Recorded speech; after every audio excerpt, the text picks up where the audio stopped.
Good morning, Dallas and Hugh. Can I go ahead and do a sound check with you online? You sound great, Michelle.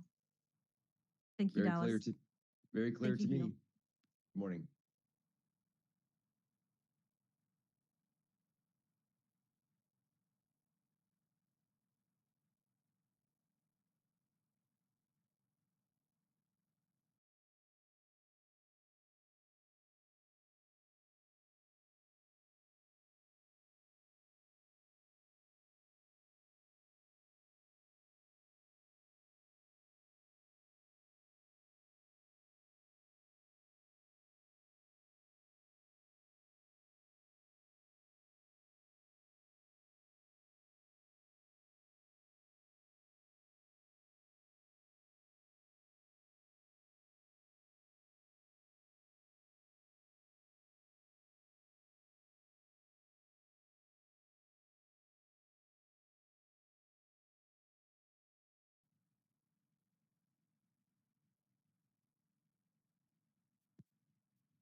So good morning again to everybody who's here in our Salem offices and also online. We do have two of our commissioners who are online as well today. So they'll introduce themselves when we get to that. I'm Mary Wall, Chair of the Oregon Fish and Wildlife Commission, and I'd like to call our Friday, August 14th meeting to order. And before we do the rest of the introductions, I would like to thank our staff for the tour that we got yesterday. Some of you in the audience got to be there as well.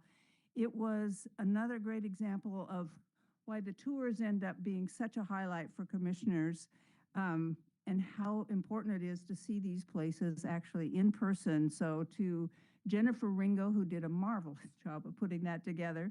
Luke Whitman gave us an overview in the morning. Elise Kelly gave us sort of overviews through the day, especially in a couple of the stops.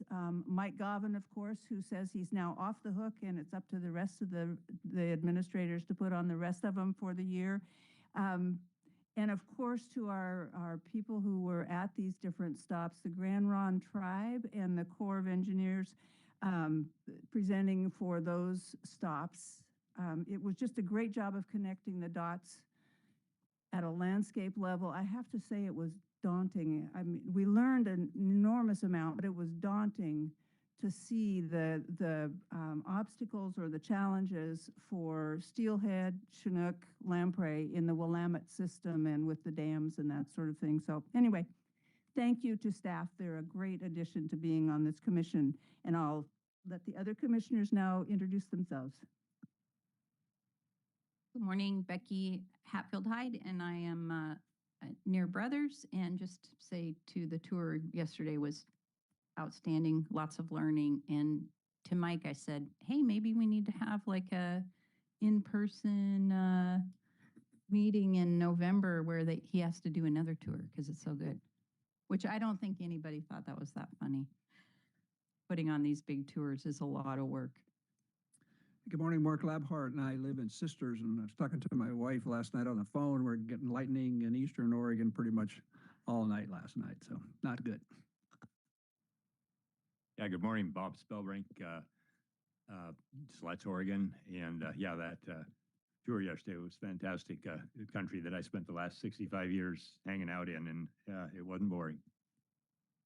Good morning, everyone. Dave Moldall, Portland, Oregon. Want to reiterate what we've just heard. Outstanding tour. Appreciate all the good work from the Oregon Department of Fish and Wildlife staff.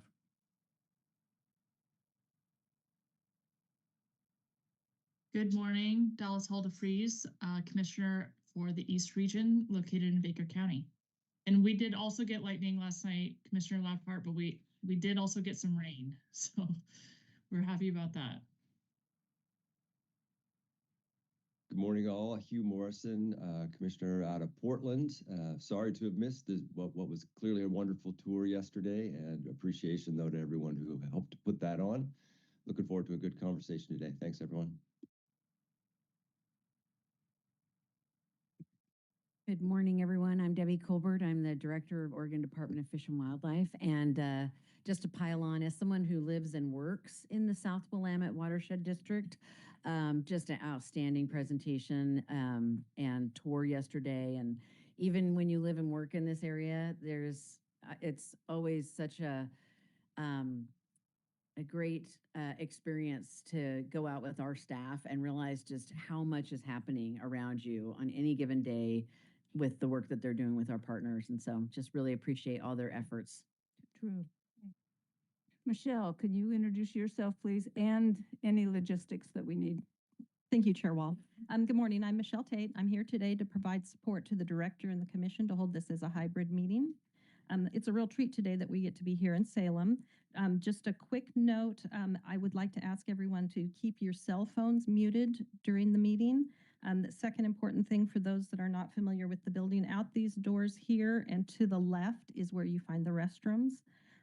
For those that are joining online, once again, I want to thank you again for your understanding that sometimes there are technical issues that are out of our control, and I want to thank you in advance for your patience. Thank you. Thank you, Michelle. I'll just mention a couple things about today's meeting before we turn it over to the director for the director's report. For today, we do have several important financial, climate change, and other topics during the director's report. We have a couple major issues and topics for the commission today, and this is a special time of year. We are taking some time today to recognize the employees who work across this state for the agency and for all of us, and especially for the fish, wildlife, and habitat in the state. So we won't take a break during the morning. We'll stop at 10:50. That will be our break, and then we'll go right into at 11 the awards for the recognition of our employees. So, Director Colbert. All right, just to kick off the director's report. You do have the field reports in written form, and I really encourage folks that are watching the meeting or here with us today to check that out, because honestly, these reports, they just get better and better. And it's just a good representation of the work that's happening across the state right now. Some, that we can celebrate when you look at some of the work that we're doing with our partners in the Philip Schneider wildlife area. And then some where we're just kind of putting out there some very concerning things that we have happening in the state. I mean, you'll see in this report some of the freshwater mussel die-offs that we've been working with the Xerces Society to try to understand in the Umpqua area. And then you'll also see some information about some very concerning trends in our white sturgeon recruitment. So it really tells the story of some of the challenges, some of the just amazing data and science and monitoring work, and then on the ground projects. And so I really hope that you'll all take a minute to check that out. Just a couple other items we've mentioned a little bit this morning, and some of our commissioners are truly on the front line of living where we are experiencing some very severe and extensive fires. And I just want to acknowledge and thank all of the firefighters that we have working so hard across our state right now to, keep our communities safe, and to try to kind of work actively to manage what is, I think, going to end up being a record year for Oregon. I also just want to give a shout out to all of our states, our staff, that we are a very decentralized agency. We have wildlife areas across the state. We have hatcheries across the state. And in many of our facilities, our staff live and work on those facilities. And so when we have fire come through, they are not only on the front line of trying to keep their families safe, but also trying to keep our property and future generations of fish safe. We have a couple of our staff right now that are fully evacuated, and just can't acknowledge folks enough for just the work that they do across the state when we are in these kinds of emergency situations. So. And then lastly, I just wanted to mention, and the commission is very familiar with this, but we continue to work actively with our partners on the Safe Area Fisheries Enhancement Program. Many of you are aware that we recently were notified by Bonneville Power Administration that they were terminating that program September 30th.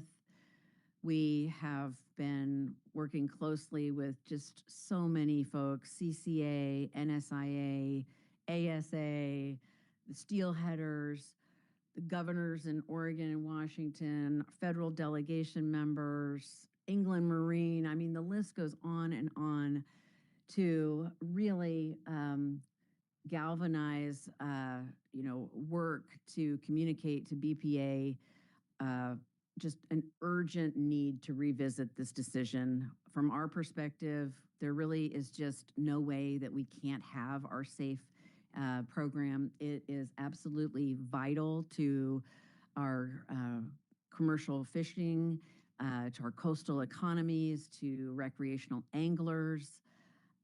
It's good for conservation. I mean, it takes fishing pressure off of some of our vulnerable runs on the Columbia.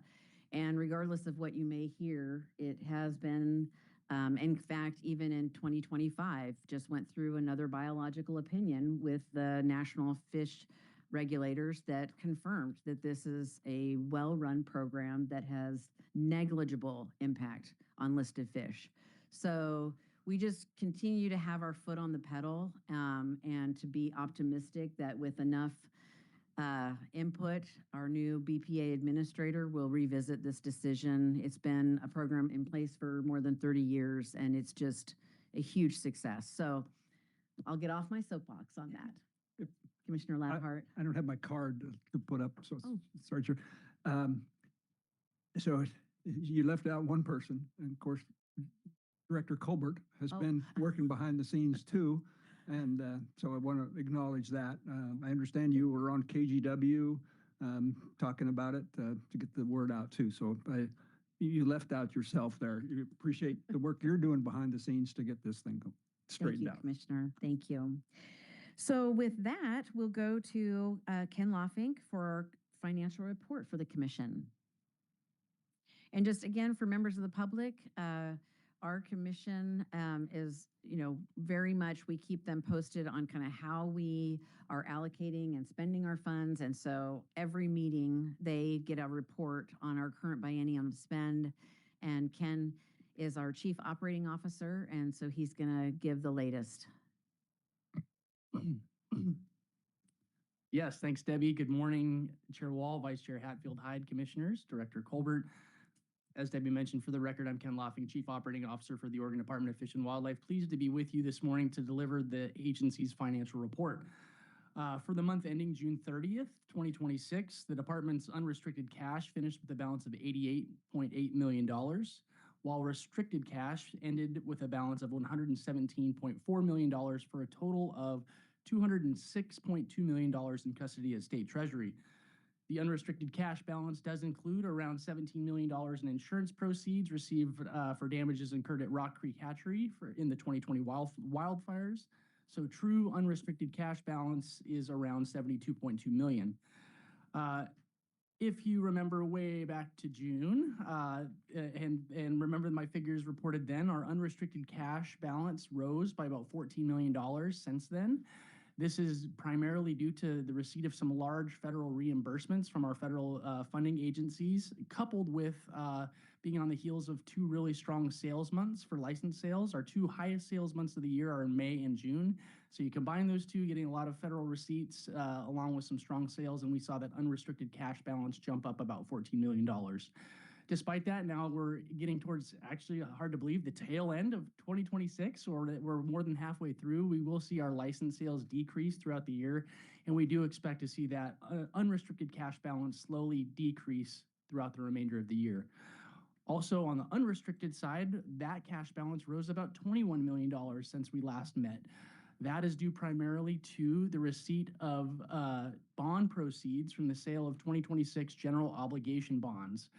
These are bonds to be used for hatchery resiliency projects in the total of $20 million and to be used for construction of a new office at our North Willamette Watershed District in Clackamas, totaling $5 million. Those were included in our 25-27 legislatively approved budget package. Those bonds get sold, the proceeds go to us, and then we hold those funds to be used for those purposes for the next couple years. For 25-27 biennium expenditures and revenues, all agency expenditures and revenues are tracking as expected. The end of June does mark the 50% mark in the biennium, and through June, our agency expenditures total 38% of our legislatively approved expenditure limitation. On the revenue side, license sales through June are tracking in total about 19% higher as compared to the previous biennium, with much of this increase due to the fee increase that was implemented in 2026. Since we are at the halfway point in the year, we are seeing some trends that we are observing some trends with our license sales that I'd share real quick. And the one is we're seeing that our sports pack purchases are down considerably as compared to the previous year. But we are seeing that individual license sales remaining somewhat consistent. So what that's telling us is likely due to the higher price point, we're having less folks buy the sports pack, but we're still having folks purchase individual licenses, just more of on an a la carte type of menu. It's something we're going to be watching closely throughout the rest of the year, obviously. It is are still within kind of what we've projected. Our projections when it comes to fee increases include something called elasticity that incorporates this behavior that generally occurs when we have price increases. So the end point is revenues are still good. We are seeing some trends here and there. Also, the other one is with our combined angling tag. That was our other licensed product that saw a sharp increase. We are seeing a few less of those purchased this year as compared to last. But at the same time, those can be highly seasonal, and we're hoping some of the really good fishing opportunities that are occurring right now in this fall, the coast and the Columbia River will help boost those numbers. So again, on the revenue side, things are tracking well and within the bounds of what we expected, but things that we're continuing to monitor and track closely through the rest of the year and forever, right? For other 25-27 financial updates, the agency did submit requests to appear before the Legislative Emergency Board in September to receive additional expenditure limitation for both federal funds and other funds. On the federal fund side, we have several federal grants that we applied for and received those funds, and we're going to go ahead and ask the legislature to approve some additional federal funds limitations so we can start using that grant funds and spend those monies.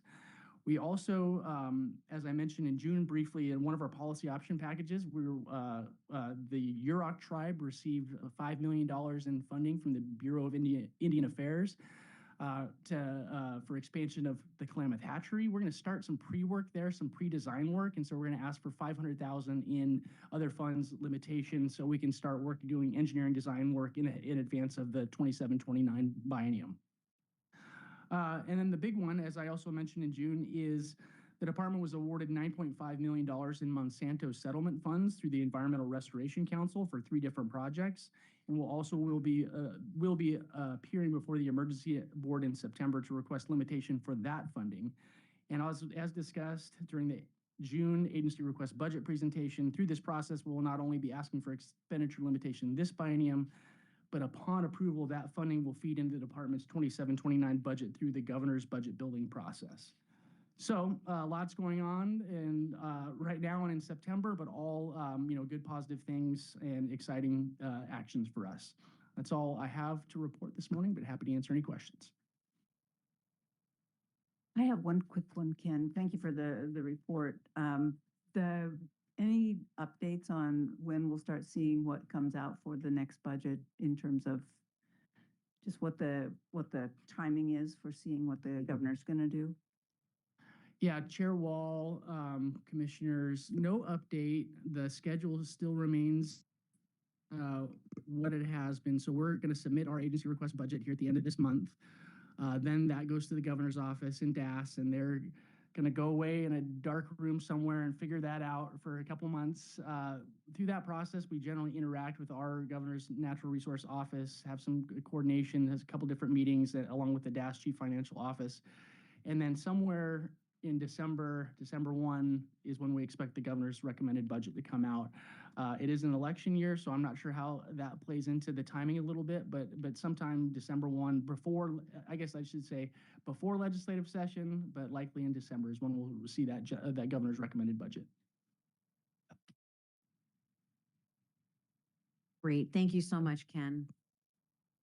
All right. Next up in the director's report is your regular climate and ocean change policy report. And we're really excited to have Sarah Reif, our Habitat Division Administrator, and our special guest today, Alexis Schmidt. She's the Climate and Water Coordinator at the Oregon Watershed Enhancement Board.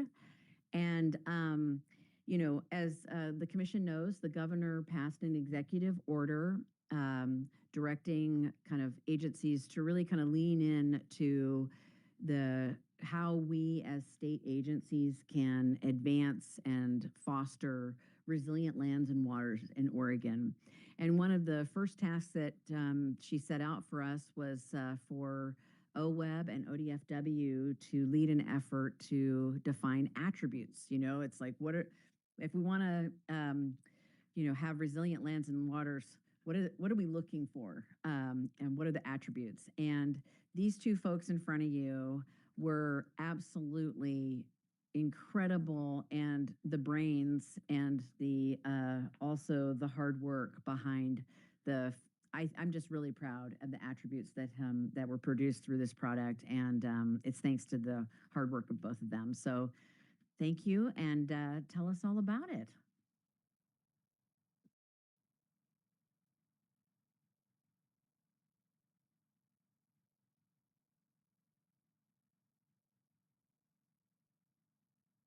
On the top. Okay, thank you. Thank you for those kind words, Debbie. And good morning, Chair Wall, Vice Chair Hatfield Hyde, Commissioners, Director Colbert. Appreciate the opportunity to return for your latest installment of the Climate and Ocean Change Policy Report. And pleased to update you on our ongoing work under Executive Order 2526. As Debbie said, this is the executive order that directs the state natural resource agencies to work toward climate resilience on Oregon's natural and working lands. As Debbie said, joining me this morning to co-present is Alexis Schmidt. She's the Climate and Water Coordinator for OWEB and my wonder twin behind the scenes for the work on this executive order. I just want to acknowledge the yeoman's work that Alexa in particular has done on all the elements of this executive order, not only the attributes component, but she's also assisting the governor's office with a lot of the other directives. And I don't think as a state we'd be as far as we are today without all of your work. So I really do appreciate you. So we're here on behalf of Director Colbert and Director Sarah O'Brien from OWEB, who would be here today. She had another commitment.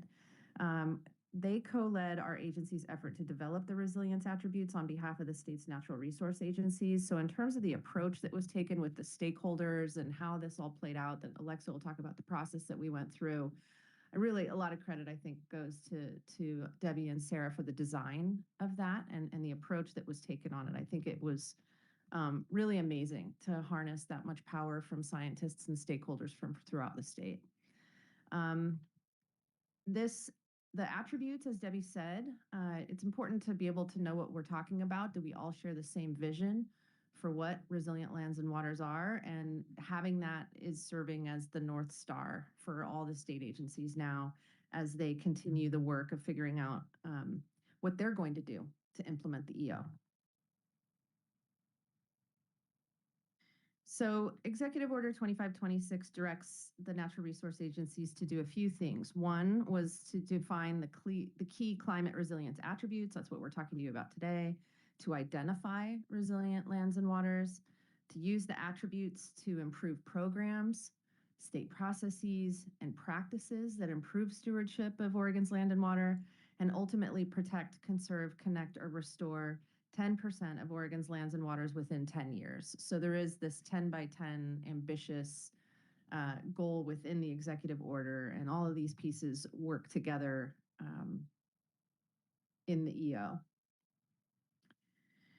The EAO kind of lays out this progression of how things should go. And step one is the identification of the resilience attributes. And then it's to be taken by each of the state agencies individually to develop their own work plans, biennial work plans. And the agencies are busy doing that right now. In fact, I will be back in front of you next month to share with you where we are with our own work planning for 27-29 to implement this EO. And all of the agencies are doing that right now. They're all going to be talking to their boards and commissions, sharing those work plans.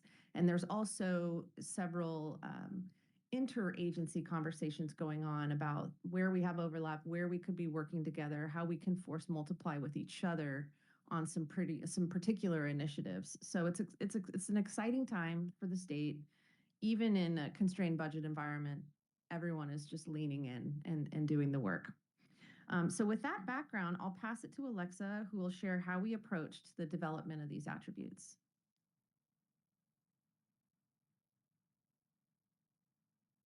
Great, thank you. Good morning, Chair Wall, Vice Chair Hatfield-Hyde, members of the Commission. As Sarah mentioned, my name is Alexa Schmidt, and I'm the Water and Climate Coordinator at OWEB.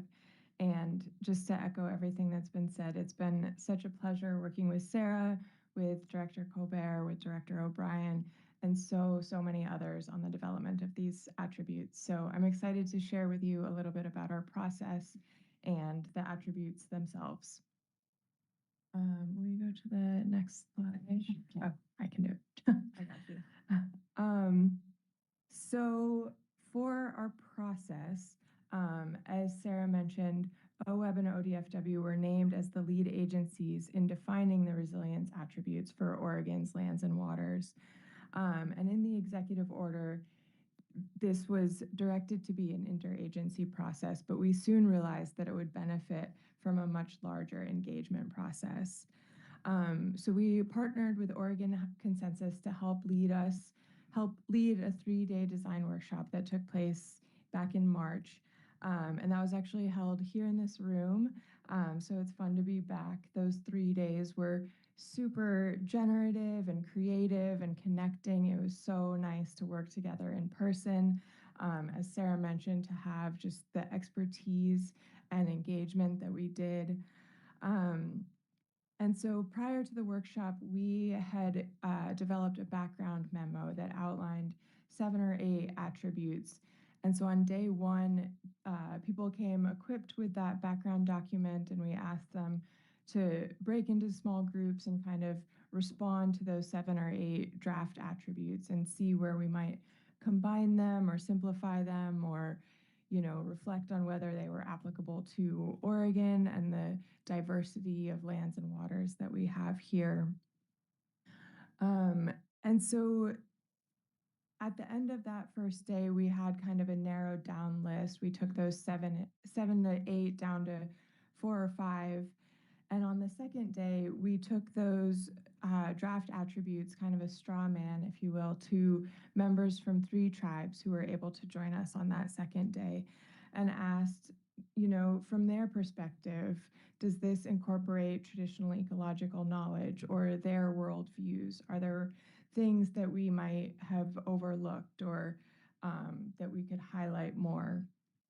And a couple themes of feedback from the tribes that we incorporated afterwards were that we didn't have enough about ecosystem processes, things like fire and flood, and the important role that they play in ecosystem function. And secondly, that we didn't quite have enough about reciprocity and humans' role in managing, stewarding for climate resilience, and in return, being resilient ourselves. So we updated the draft again for day 3, and on the 3rd day brought in state agencies and had more discussion about whether they saw their work reflected in those attributes, and how it might overlap with other resilience efforts that state agencies were undertaking. So now, drum roll, please. I wanted to show the attributes themselves. And this diagram, I'm a visual person, and this diagram was a really fun part of the iteration. We'd sketch it up in conversations and project it from one day to the next and ask people to react to the visual. And there are a couple of design elements that I just wanted to kind of call your attention to. So we really wanted to show how the attributes flow into and influence one another, that diverse and complex can't exist without connectivity, that these are all kind of equal pillars in this interconnected and reinforcing picture of a climate resilient landscape or waterscape. And then encircling this framework is that idea of reciprocity, that people stewarding for climate resilience is kind of this enabling environment. And so that is to say that climate resilience doesn't just happen, but must be intentionally managed for. So this is really that reciprocity piece and the feedback from the tribes showing up there. And we wrestled a lot with illustrating this as a fifth attribute, but we really felt more that it was kind of the foundation that must be in place for everything else to occur. And I'll pass it back to you to go into more depth on the attributes themselves. Yeah, great. Thank you. It's perfect. So just wanted to touch on each of these attributes and kind of ground it in ODFW context for you. So as it pertains to connectivity, we talk a lot in this agency and with you, the commission, about the importance of connectivity. So we're very pleased that this was elevated by everyone as such an important attribute. We've got a number of ways in the department where connectivity is going to continue to be a priority and will show up in our work. We've got our priority wildlife connectivity areas. So we'll be implementing actions in each of those, or in many of those priority areas. We've got our wildlife corridor action plan, guidance and actions required under House Bill 2834 to protect migration routes and movement corridors across roads and fragmented landscapes. That's going to continue to be a priority for us in coordination with ODOT and partners. And fish passage and aquatic connectivity. It's going to continue to be work. I mean, the nice thing about this executive order is that a lot of the goals and all of the ways in which you work toward these attributes, it's just in our DNA. It's baked into our mission. It's already very much a part of the work that we do. So passage and removal of barriers, it's going to continue to be a priority for us. Diverse and complex habitats, species, landscapes, and aquatic systems. We've got a lot of landscape scale habitat restoration in priority areas where our goal is improving habitat complexity. So needing patch mosaics in forest systems so that you're providing early, mid, and late cereal stages where you have green, beaver modified habitats running through that help put fire down on the ground. And so diversity of the landscape. Species diversity will continue implementation of SWAP, our State Wildlife Action Plan priorities, both in terms of species conservation and recovery, but also in terms of prioritizing work in the key habitats from the State Wildlife Action Plan. And native fish conservation and recovery. We have species-specific conservation plans and research supporting robust aquatic diversity statewide.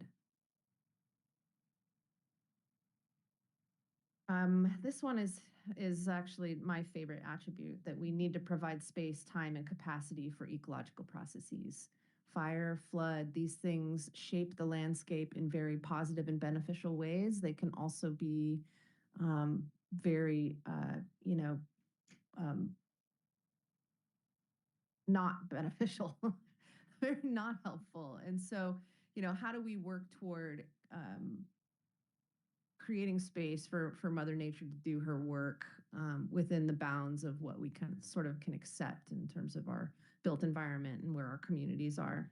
So we have a lot of projects, floodplain reconnection and stream process restoration. I could probably provide so many examples, but one of the recent ones that I got to see is a long-term restoration on Murderers Creek over there on the Schneider Wildlife Area, where there's removing berms or the installation of large wood, beaver dam analogs, floodplain reconnection. I mean, that kind of work is really important to continue to allow ecological processes to function. The landscape resiliency strategy that the Department of Forestry leads to try and restore fire-adapted landscapes and, protect communities. We're leaning in. We're an active participant at the table on that.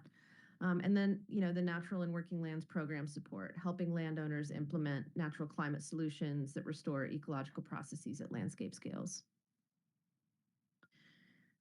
And lastly, the capacity to sustain communities, lifeways, and livelihoods.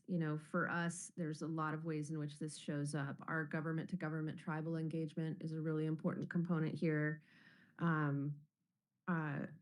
We're doing a lot of collaborative capacity building, both with tribes and with other place-based organizations, be it conservation districts, watershed councils, on everything related to forest stewardship, to climate resilience, the nearshore environment, you name it. So for us, there's a lot, there's so many examples that I could stay up here all day and list with you, but I just wanted to give you a sense and flavor for some of the ways in which we're showing up in these different attributes. And again, I will be back before you in September, kind of talking a bit more about how we see ourselves implementing this executive order through these attributes. So just as I share some examples of how ODFW will be implementing these attributes through its work, I wanted to just give you an opportunity to share your perspective or some examples of how OWEB will be implementing these attributes as well. Great, thank you. So like ODFW, climate resilience is really inherent in everything that OWEB does. So this includes our work towards restoration projects, drinking water source protection, water acquisition, or other conservation measures on working lands. These are all climate resilience actions that OWEB supports. But I do think there are a number of key ways that climate resilience is becoming more embedded in our work and more embedded in how we talk about our work. So first, in January of 2022, our board passed a climate resolution which acknowledges the increasing impacts of climate change on fish and wildlife, as well as the disproportionate impacts on certain populations of Oregonians, and tasks OWEB with integrating climate mitigation and adaptation, as well as environmental justice into our decision-making. So this subsequently led to 3 climate-related evaluation criteria being added to what grant applications are evaluated on. So first was how engagement with and input from communities disproportionately impacted by climate change has informed or will inform the project. Second is how consideration of greenhouse gas emissions or long-term carbon sequestration or storage has informed the project. And third, how changing climate conditions are incorporated into the project and how the project will contribute to durable adaptation and resilience for ecosystems, including human communities. So you see very much of the EO reflected in that evaluation criteria. So this work was already well underway, but I think the EO creates further momentum for OWEB. And then I also wanted to touch on how I think that the catastrophic wildfires of the last few years, and of course the summer, it just seems that there's a greater awareness of how much restoration work itself leads to resilience. So a couple of examples that come to mind for me are some restoration work that we did on Waichus Creek outside Sisters, or I shouldn't say we did, Deschutes Land Trust, Deschutes River Conservancy, and the Upper Deschutes Watershed Council. And their restoration work really along the Waichus Creek there, after the flat fire moved through, you could see this green ribbon with the burned landscape on both sides. And that restoration site was just holding more water on the land. The vegetation was more hydrated. The fire didn't burn there. acted as a refuge during and after the fire, a seed bank for recovery. So really kind of showing how restoration, the important role of restoration in resilience for the future that is at our door, right? And the second example is from the John Day Partnership, where they had done a series of treatments, including thinning and then thinning plus prescribed burning. And as the fire moved through, you could see aerially where no treatments had happened, the fire went up into the crowns and really burned hot and severe. Where thinning had happened, the fire was a bit more patchy. It still went up to the crowns occasionally, but then where prescribed burning and thinning had happened, the fire stayed on the ground and those trees remained green and alive after the fire moved through. So really side by side examples of how treatments are helping build resilience for the increasing fires that we're seeing. And so, of course, I don't imagine that this is new information for anyone here. But I think as we see summer after summer with these changes, we unfortunately now have more evidence of just how powerful a tool restoration is for the change that we're experiencing. And then lastly, I just wanted to touch on how in the last few years, OWEB has also administered one-time funding for drought and post-wildfire recovery. So this has expanded our capacity to work during the post-disturbance phase. So this is helping partners to get in and plant or seed after a disturbance event and before invasives are established, helping to accelerate recovery in places maybe that have burned with greater severity. So like I said, climate resilience is really inseparable from OWEB's work, and I just wanted to highlight a couple of examples that are especially pertinent to what we're experiencing now. Thank you. Okay, so lastly, just to wrap it up, we're on track. This is the timeline set by the governor's office to get things rolling on the executive order. So we'll be back I will be back before you next month, bringing you our work plan. We do have some stakeholder engagement planned for conversations around that work plan. We'll be convening our conservation open house, which is a venue where we bring a lot of our conservation stakeholders together. We have over the years to talk about the State Wildlife Action Plan or other initiatives. And so we'll get that band back together and share with them a little bit about our work plans. We'll bring it to you for conversation as well. And then really just looking forward to rolling up our sleeves and implementation going forward. So with that wraps up our presentation. Happy to take any questions or comments that you may have. Thank you.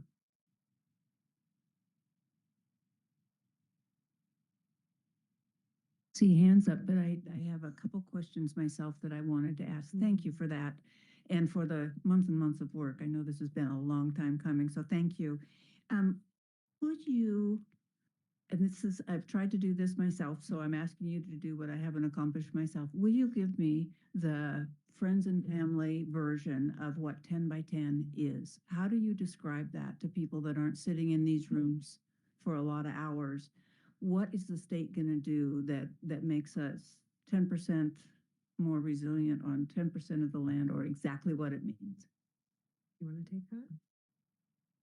Do you want me to? I can try. Give it a whirl. So we're wrestling with that. In the executive order, it tasks state agencies with protecting, conserving, connecting, or restoring 10% more of Oregon's lands or waters over the next 10 years.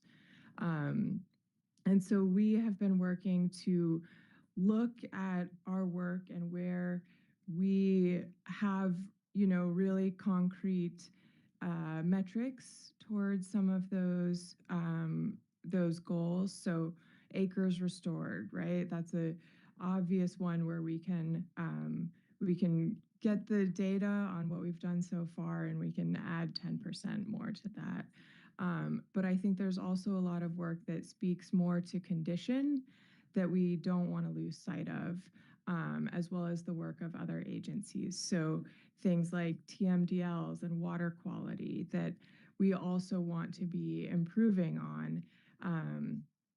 And so I think there's acres and stream miles and kind of the unified work of the natural resource agencies, but then we also want to dig down a little bit deeper into the condition of those lands and waters, and make sure that the 10 by 10 goal is also accounting for that. I'm afraid that still didn't quite get. It's, I recognize how tough it is to answer this, but Yeah. it seems an important one for us to struggle with. Could I ask just a follow-up to that? Because course. what I keep coming back to is if we're going to be more resilient on at least 10% of our state lands, then that's iterative. And I liked your phrase, Alexa, about the future that's at our door, because that's what Mark described earlier. That's what we saw yesterday. It's what we keep seeing. And I think it's what's driving a lot of this stuff. So can you say a little bit about how iterative this stuff will be? Because what we know today isn't what we're going to know tomorrow. And people are paying so much attention to this that this seems like an iterative work plan that's going to change almost before it gets written down. So could you talk a little bit about how we're going to capture what we learn tomorrow that we don't know today in this process? Yeah, I guess I'll try and take that a little bit is,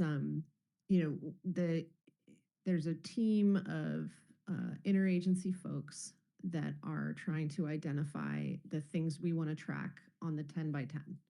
And that's land protection, that's habitat restoration, that's increases in, some of these quality metrics like TMDL or water quality. We're establishing a 2025 baseline that is, cumulatively, what's the state of things in 2025? And then over the next 10 years, we're ambitiously trying to seek out a 10% increase across all of those different qualifying actions. So that'll be a body of work. At the same time, each of the agencies is developing its own work plan that has like a 2-year time horizon. So you've got a 10-year time horizon for the 10 by 10 that's ambitious. It's a little bit, it's real. It'll be quantitative and it'll be real and there will be report outs on it, but it's also just to kind of get us as a state reaching for a moonshot. There's been a lot of Biden had a 30 by 30, California had a 30 by 30. There are 15 other states that have something similar, either a 15 by 15 or a 10 by 10. And are they getting there? Are they achieving it? Maybe not, but they're shooting for something big. And that's the intention behind the 10 by 10. It's the 2-year iterative work plans that each of the agents will be producing, where I think you'll have more of that responsiveness to a very dynamic situation on the land. So we'll have a description coming out of this that says, this is what we want, this is where we think we want to be in 10 years. We have a Which will vision. no doubt change Right. as we get there, but we will have a description, so we'll have some idea of whether we're making incremental headway toward that. Right. Thank you. I'll leave you alone now. Go ahead. Great questions. Vice Chair. Thank you. And thanks for the presentation. And will you say your name again? Because Alexa, I blipped it and then I'm looking in my notes and you're not on here. I just want to say I really appreciate the way you presented today. It was you have a calm way of presenting and it feels contagious to me.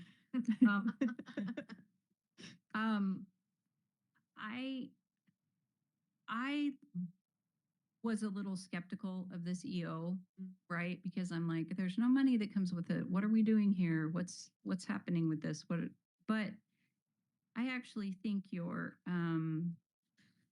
schematic that you guys came up with, this one, and is lovely.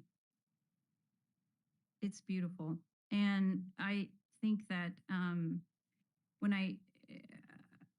I think about how you had that 3-day workshop and then you incorporated the tribes on the second day and they sort of brought sort of other dimensions back into that and you took those seriously and melded them into what you're saying. I think it's pretty important because you're using terms like also like lifeways and livelihoods. And I don't know if this is going to make a lot of sense, but when I look at like what's happening in Oregon right now, just on the fire front, which you brought up, I feel like we have this level of intensity going on because for a long time we've needed more hands and more hearts on the land across the state, working in these forests, in these landscapes, taking care of them. And I see how we, as a state, we can become so polarized in how we are managing our natural resources. Like there's somebody that's got, I always see it because I'm in the rural landscape. So I have, my Facebook feed is always, log it, graze it, or watch it burn, right? But at this point, we're or protect it is the other side. And what we've seen lately, Commissioner Lapcart can talk about it because he's the kind of the fire expert from his long career, but also looking at fire very closely across the landscape today. We also thought, so there's one body of people thinking, log it, graze it, or watch it burn, and another body of people saying, preserve it.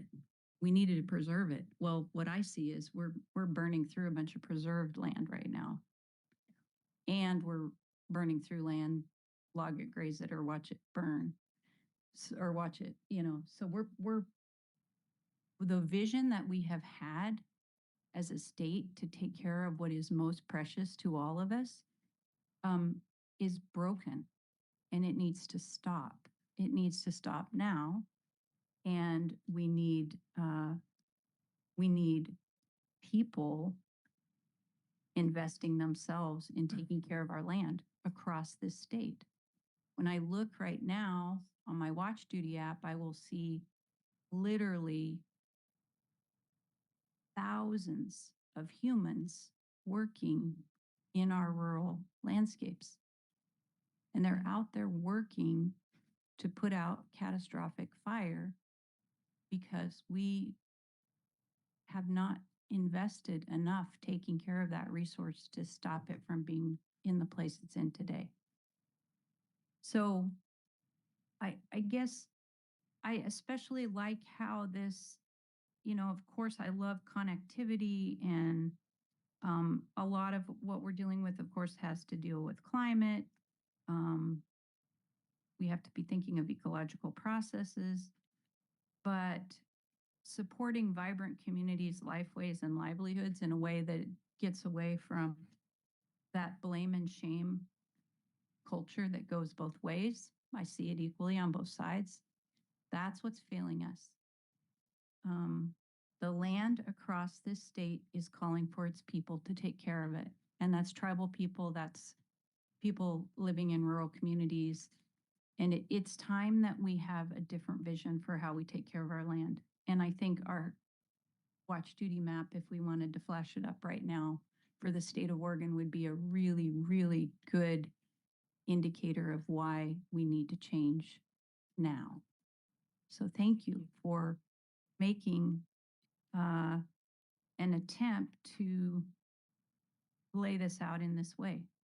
And I hope we start to take it more seriously, because what we've been doing isn't working.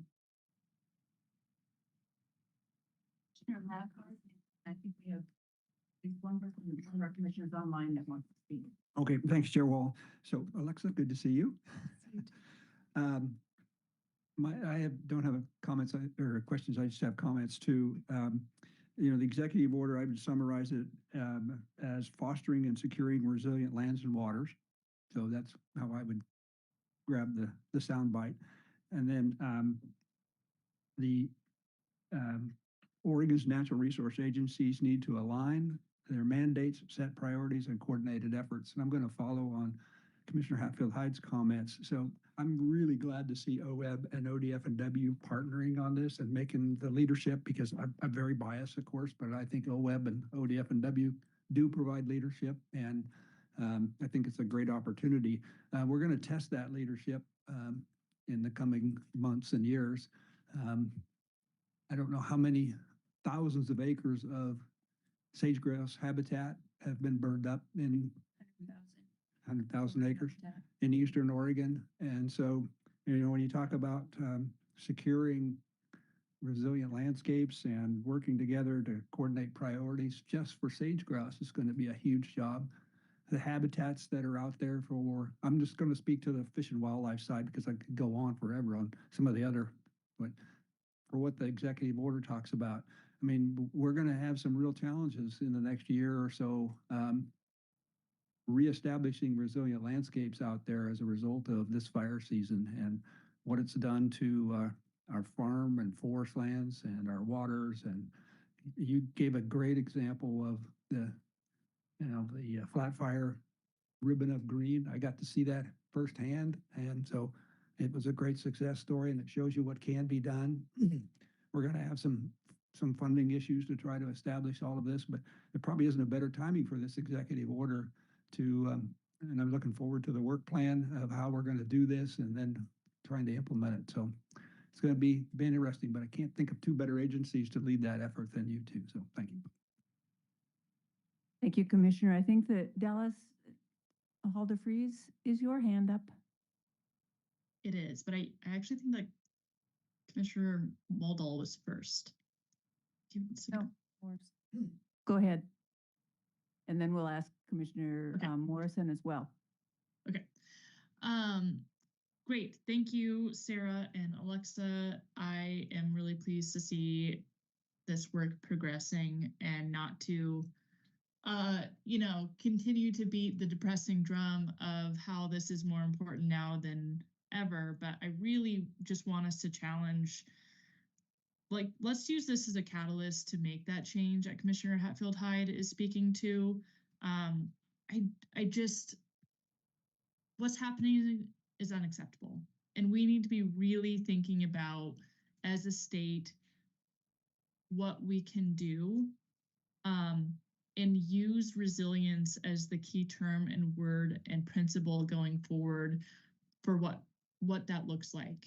And so I just, 2.3 million acres, this is quick Google math, but I was thinking about the 10% by 10 years.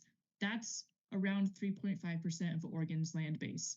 Again, Google math, somebody fact check me on that. But I think that's probably fairly accurate. So if we're burning 3.5% of Oregon's land base in a fire season that isn't even over yet, and our goal is 10 by 10, perhaps we should think about a better goal, because I think we're still going to be losing that battle if that's where our heads are at. So it's on all of us. We all need to be thinking these things. I'm really excited about having a framework for us to think and kind of come around together around. But yeah, just let's keep thinking about this. Let's keep working towards it. There's people on the ground out there who are doing really great work. We need to coordinate together. We need to think together, because we are being outmanned, for lack of a better term. So anyways, thank you for the presentation. Excited for the work to come. Thank you. Thank you. Commissioner Morrison, did you also want to add anything?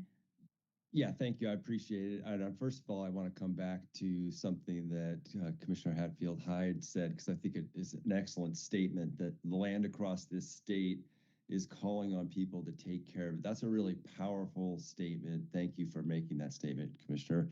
And I think it really points to the importance of this executive order. And I want to say thank you to Sarah and Alexa and others who are involved in the development of these attributes, which are extremely important. I guess from my perspective, we as humans reach our potential when we're all pulling together towards common goals. And, we see that in all of these tours that we go go on as a commission. We see it in the everyday work as partners are coming together, pulling again in the same direction and making great things happen. And having these common attributes that agencies across the state can apply will really help us to do that even more effectively. So really appreciate doing that. And I want to acknowledge it's not an easy thing to do, to come up with common attributes. So really appreciate the work that you've all been doing to make it happen. I guess, I'm really looking forward to next month and hearing about the work plan for ODF&W related to this. And so I do have one question, which is, clearly the focus here is on habitat, but do you anticipate that this will somehow also influence decisions or regs that we set on harvest or other actions that are based more on sort of species population level targets or considerations?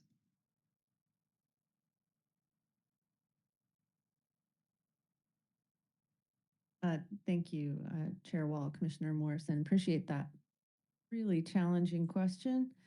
I guess I think about the example I'll use is our mule deer management plan. And we just went through the revision of that, and it sets up herd ranges and action plans in each of those herd ranges, where you have management objectives and a consideration of all of the limiting factors.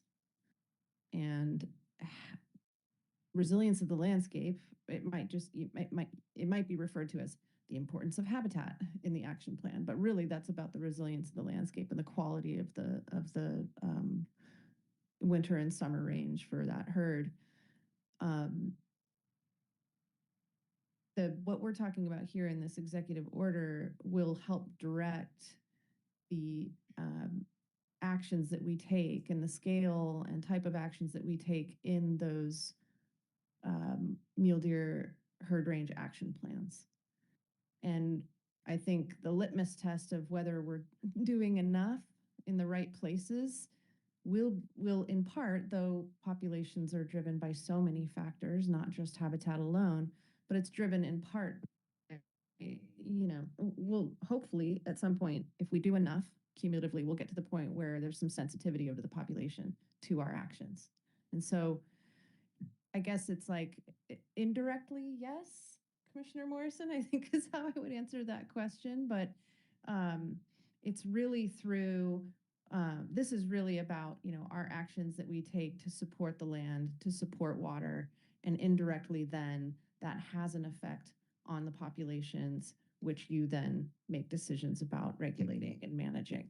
So there's nothing in the executive order that speaks directly to population management as a form of a resilience action, but I see the connection indirectly through knowing that habitat is a critical limiting factor for just about every species. And if I could just add, I love that our Habitat Division Administrator just had to respond to a harvest on Fish and Wildlife. So way to go, Sarah.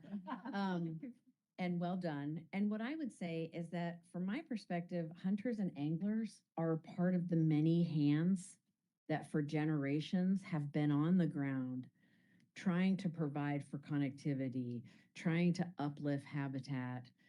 So they're part of that big giant hug of the visual, and they're going to continue to be that.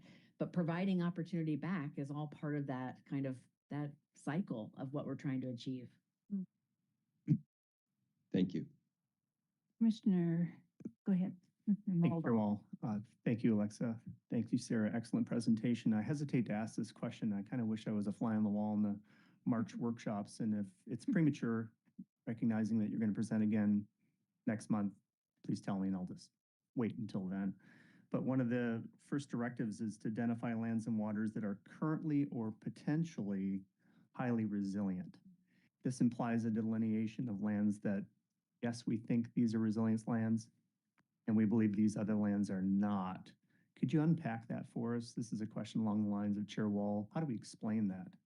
How do we say yes here, no there? How do you delineate that? Do we know at this point?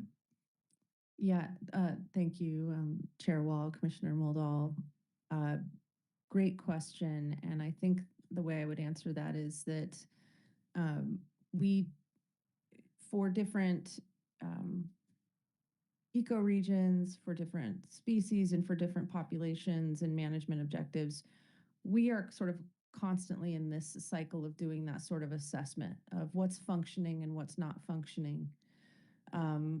So I think on a, you know, depending on the program, depending on the objective, there is that constant assessment. There isn't currently in the executive order a directive or resources that are going to be made available for us to do like a sweeping wall-to-wall assessment of condition across the state. So it's really kind of more context driven that we're doing that work. But the priority wildlife connectivity areas, for example, did that to a certain extent. You know, as it relates to connectivity, they said, you know, where are the critical areas, the priority areas for connectivity? And then within each of those areas, what are the, you know, key recommendations? What are the limiting factors, and what do we really need to prioritize and focus on right now? If we accomplish that, we can either say we're done or we can focus on something else within that corridor. But those types of activities are sort of baked into the way we do our work. The one example I'll point out for you of something that I'm really looking forward to, with TLT funding, we have identified a priority initiative around rangeland resilience. And as you look across the Eastern Oregon landscape, there are numerous place-based collaboratives, landowner implementation teams, or local implementation teams, or you know, SWCDs, councils, landowner groups that are doing amazing work. And one of the tasks that we plan on having right out of the gate with this initiative is to look at where that work is occurring relative to the invasive annual grass threat, relative to the juniper threat, and say, where are the gaps? Where is there still a great need, but there isn't capacity to get the work done? And how do we as a state plug into those places? So that's maybe just one example of how we're in that particular context going to be doing that like assessment of identifying where the most important geographies are. Yeah. Thank you. Both again for just the outstanding work on this. I'm just so proud to be able to hitch my wagon to brilliant folks like the two of you and many others that have been helping us with this effort. And then I also just want to give a shout out to our commissioners. I hope you see yourselves in this. I feel like you created a drumbeat on this commission that really contributed to having an executive order along these lines. You know, your focus on landscape, your focus on resiliency and natural and working lands. You know, I really think that you can credit yourselves with us being able to have our governor issue an executive order along these lines. And so thank you for your leadership. That concludes the director's report. Thank you. Bob. Shall we go right into temporary rules? Let's do it. All right, next on the agenda is our temporary rules. And once again, our folks have been really busy. There's 20 temporary rules in the packet. You know, I tell folks all the time that we do more temporary rules than all of the other 15 natural resource agencies combined. So we are a busy lot, and a lot of that is related to kind of just adaptive management of fish and wildlife. So you'll see 19 rules in your packet that are related to fish.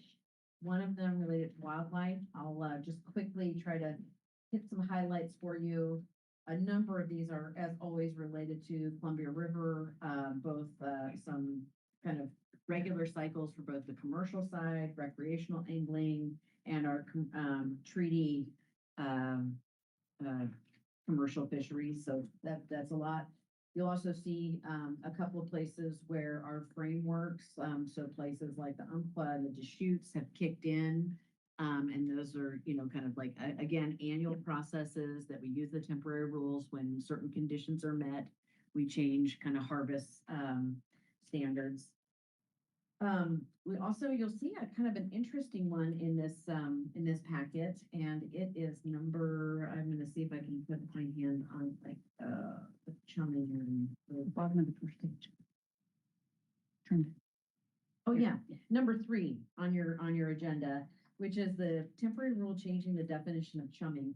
And I'm just gonna be really careful how I say this, because, we have our attorney here and we have all of our wonderful Oregon State Police, Fish and Wildlife Division.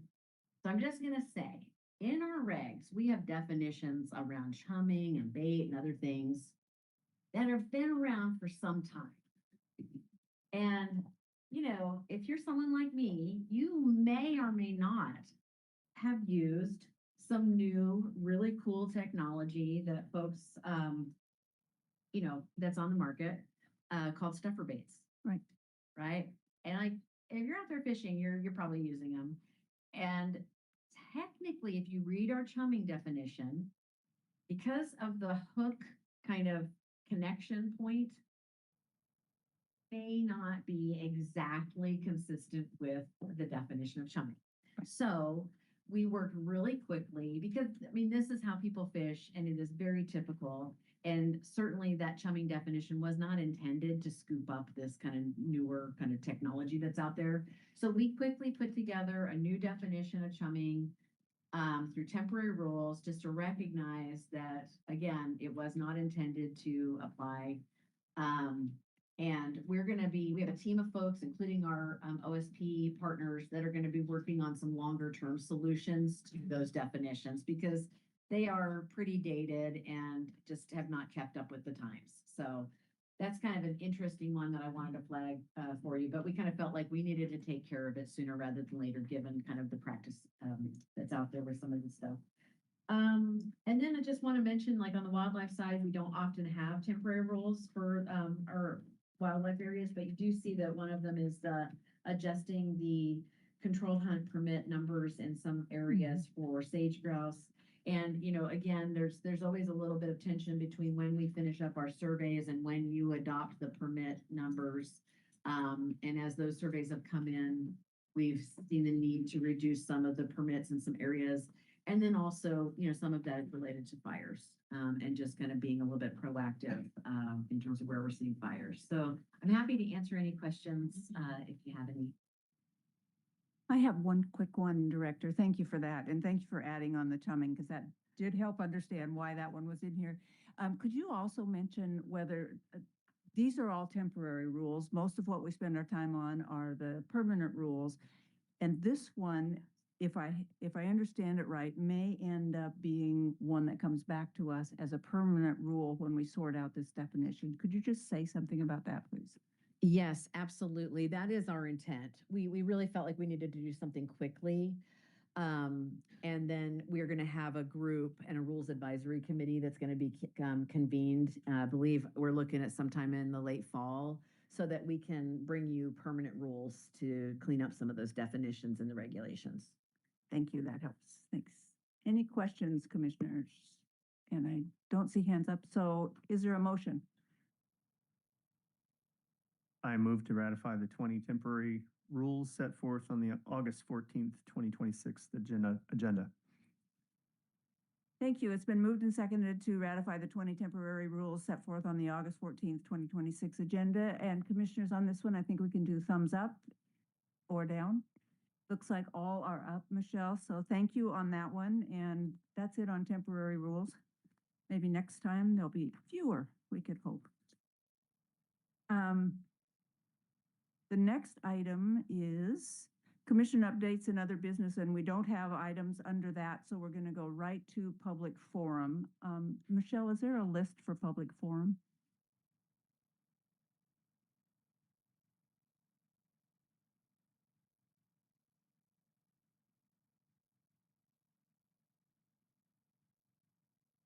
We'll come back to that. Is that, yeah.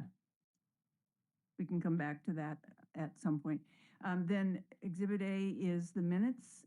Commissioners, are there any questions or revisions to the minutes for the June 26th meeting? Seeing none, could I have a motion on this one as well, please? I move to approve the June 2026 meeting minutes with continued authority to correct grammar and punctuation. May I second?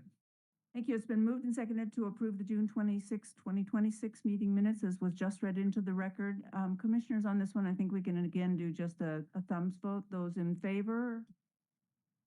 Michelle, it looks unanimous in favor.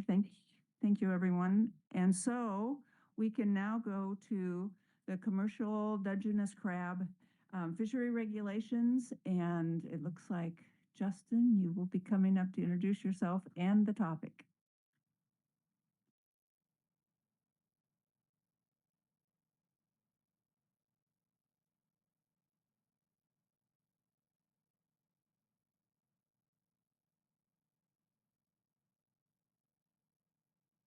Go ahead whenever you're ready.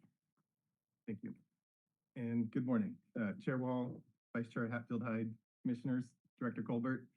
My name is Justin Ainsworth, and I'm the manager of ODFNW's Marine Resources Program. And with me are two of my colleagues. Hi, good morning, Commissioners. My name is Troy Buell. I'm the State Fishery Management Program Leader with the Marine Resources Program.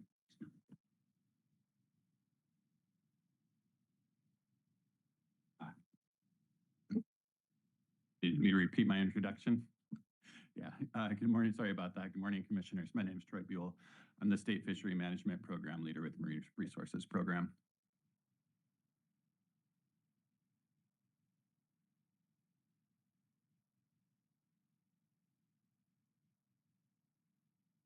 Okay, today we are bringing to you 4 different issues as part of the department's continuing work to address marine life entanglement in the commercial Dungeness crab fishery.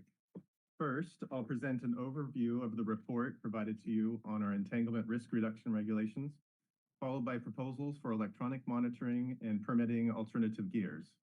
And I'll finish up with a minor housekeeping amendment. Our first issue is an evaluation of the existing entanglement risk reduction regulations. During previous commission meetings, we were asked to assess the effectiveness of the risk reduction measures adopted in 2020.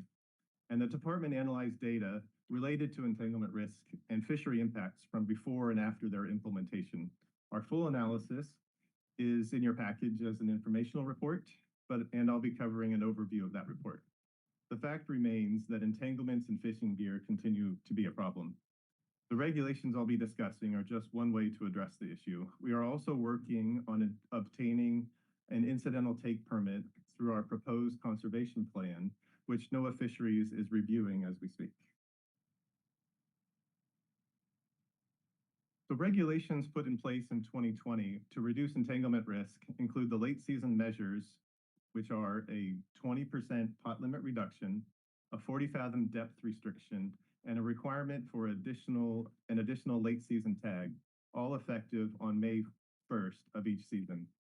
We targeted this time period because it corresponds with the maximum overlap of fishing gear and whale migration patterns. 2 other regulations were adopted at that same time to further reduce overall vertical lines. The first was an elimination of the replacement tag allowance that allowed permit holders to apply for replacement tags if pots were lost.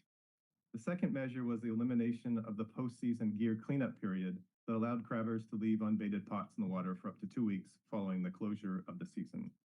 There is currently limited information on the quantitative relationship between overlap of whales and gears of crab gear and the resultant entanglement risk. However, every line in the water has the potential to interact with marine life and thus poses some level of entanglement risk. To measure the effectiveness of the regulations, the department utilized a line day metric, which represents one vertical line deployed for 1 day as a proxy for entanglement risk. We also evaluated how the fishery itself was impacted by analyzing if the regulations affected participation and landings. We also assessed compliance with different aspects of risk reduction measures by looking at enforcement actions taken. In addition, we also explored trends in the confirmed entanglement record from 2013 through 2025, looking at the estimated depth, time frame, and region for gear involved in whale entanglements. So this is a snapshot of what we looked at in our full evaluation. And on the next few slides, I'll walk through some key analyses for some, but not all of these. Our late season measures were designed to decrease the overlap of crab gear and whales from May through August when humpback whales are present in higher abundance off Oregon. In this table, the first line is the average number of line days prior to rules being adopted. The department's objective was to reduce late season line days by at least 20%. Each row below that represents each of the last 5 seasons and includes the absolute and percentage change relative to the pre-implementation period. And at the bottom, we have the average during the post-implementation period. We can see that late season line days since implementation of our measures have been reduced by nearly 25% on average. This tells us that our late season measures performed as intended to reduce late season line days and the associated entanglement risk. I'll also point out, looking at individual seasons, line day reductions do vary quite a bit in the late season. We saw reductions ranging from 26 to 41% in 4 out of the 5 years. And then we had the 22-23 season where we saw an increase of about 15%. This particular season had very high crab abundance and a late start, which protracted out the high fishing effort later in the season, despite each vessel using 20% fewer pots. In addition, the salmon and albacore fisheries were not very productive that year, which also caused higher crab fishing effort later in the season. Overall, we accomplished an entanglement risk reduction of 25% in the late season. In addition, the 40-fathom depth restriction virtually eliminated all lines in the deeper waters where whale distribution is highest. This slide looks at 2 metrics we use to evaluate impacts at the fishery scale. The average number of active permits utilized in the fishery each month on the left, and the average monthly pounds landed on the right. There is variability in the early months of the seasons for both metrics. In April, the number of active permits and average monthly pounds landed is higher post-implementation. And during the late season months, May through August, permit use was nearly identical during both time periods. Overall, our evaluation found little impact of our late season measures on fishery participation and landings. Variability in the early months of the season is related to season start structure and crab volume and price rather than the effect of our regulations. While the late season risk reduction measures have not had a negative impact on the performance of the fishery, and our goal of risk reduction has been successful, the number of entangled whales in Oregon crab gear has seen an increase. Still, entanglements are rare. Numerous other factors influence these events, and we are continuously learning more. On the slide is a graph of entanglements attributed to the Oregon commercial crab fishery since 2013. During this time period, 20 entanglements were documented, including 17 humpback whales, 1 gray, 1 minke, and 1 fin whale. We think this increase has likely been driven by a number of factors. First, we know that West Coast humpback whale populations have been increasing by around 8% per year on average, although we also know that increase is likely not consistent across all humpback whale distinct population segments, which is a really important distinction to make. Additionally, there have been concerted efforts to improve awareness about reporting and documenting entanglements, and gear marking has led to more successful gear identification. And finally, we suspect that changing ocean conditions may be increasing overlap between gear and whales through regional changes in prey distribution and abundances, or changes in the spatial distribution of crab and crab gear, for example. A couple of other things to note. Within this time period, there were 4 cases where it is suspected that derelict gear was involved, and 2 of these were from just last year. Our current derelict gear recovery program has been successful. We have also been cooperating with fishing industry members who are working on a legislative concept to be introduced in the 2027 legislative session to improve incentives to bring in derelict gear and reduce the amount of gear lost in the first place. We also want to point out that none of the entanglements since 2021 have been documented with a late season tag, indicating that entanglements are originating from gear set before that late season window. I walked you through just a portion of the information evaluated in the report, but the full evaluation dives deeper into each of these areas. Based on the results of the full evaluation, the department concludes that risk reduction measures adopted by the Commission have successfully reduced late season effort and entanglement risk without substantial fishery impacts. This occurred, however, during a time period when the total number of entanglements involving Oregon crab gear increased. I spoke on the last slide to the multiple factors that are likely contributing to that increase. Through its proposed conservation plan, the department has developed a strategy for ongoing monitoring and evaluation of these measures, as well as implementation of adaptive management if needed. And since we were talking about elements of the conservation plan, this diagram shows three core elements of the CP, which has been submitted to NOAA Fisheries and is a necessary step towards an incidental take permit under the Endangered Species Act. As I just mentioned, the conservation plan's proposed adaptive management strategy clearly defines a process that will be used to ensure objectives and permit conditions are met. And this process includes specific triggers based on entanglement risk and confirmed entanglements, and is designed to keep entanglement levels below what is authorized under an incidental take permit and ensure successful conservation outcomes. The risk reduction regulations we just reviewed are the foundation of the conservation measures in the CP, and we will continue to monitor and evaluate their effectiveness. And the third element is monitoring, which includes electronic vessel monitoring, which I'll be discussing in a few slides. So now that we've completed our informational report, I have three rulemaking proposals for your consideration: electronic monitoring, experimental fishing gear permits, and a surface gear housekeeping amendment. But first, the Marine Resources Program at ODF&W prides itself on incorporating public feedback and crafting our resource management strategies. Here are some recent workshops, public meetings, and advisory committee meetings where we shared information and also listened to input from the public to help draft our proposals.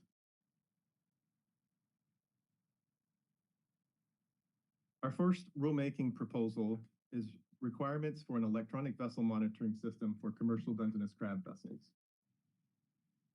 Electronic monitoring, or EM, is a vessel monitoring system that automatically determines a vessel position, records individual pot retrieval via hydraulic pressure reading, and transmits this information to an EM service provider. The service provider receives the transmission and provides automatic data access to the Pacific States Marine Fisheries Commission, where it then becomes available to ODF&W and law enforcement partners for management and enforcement. EM is currently required in the Washington and California Dungeness crab fisheries, and both states require that vessels be equipped with a GPS unit that records vessel position, while Washington also requires vessels to use hydraulic pressure sensor units. Electronic monitoring rules under consideration today do not include monitoring using cameras or video, as is used in some federal fisheries. Federal fisheries also have vessel monitoring systems to track vessel location, and regulations require that data to be sent via satellite. The system we are proposing would transmit data via cellular networks, which is considerably less expensive. As part of ODF&W's proposed conservation plan monitoring strategy, we have been developing an electronic monitoring plan in the crab fishery over the last few years. At the same time, we are funding research on whale distribution to understand whale migration patterns and overall habitat use with the crab fishery. Near real-time data of fishing effort, coupled with the latest research on whale distribution, will help guide future management action as needed. EM will streamline the data collection process. It will also further increase vessel accountability and aid in coastwide monitoring and enforcement. While EM will provide timely vessel and pot location data, EM alone cannot provide data which is essential for evaluating future area or depth closure options that aim to maximize entanglement risk reduction while minimizing socioeconomic impacts to the fishery. Logbooks provide data. Logbooks provide information that would not be available otherwise, such as string level catch data, pots lost, derelict gear recovered. This information will help us better understand entanglement risk. Paper logbooks have been an invaluable tool for the last 20 years, but entering and processing the data takes a lot of time. A new electronic logbook system is available for fishermen to voluntarily use instead of paper once the EM system is installed on the vessel.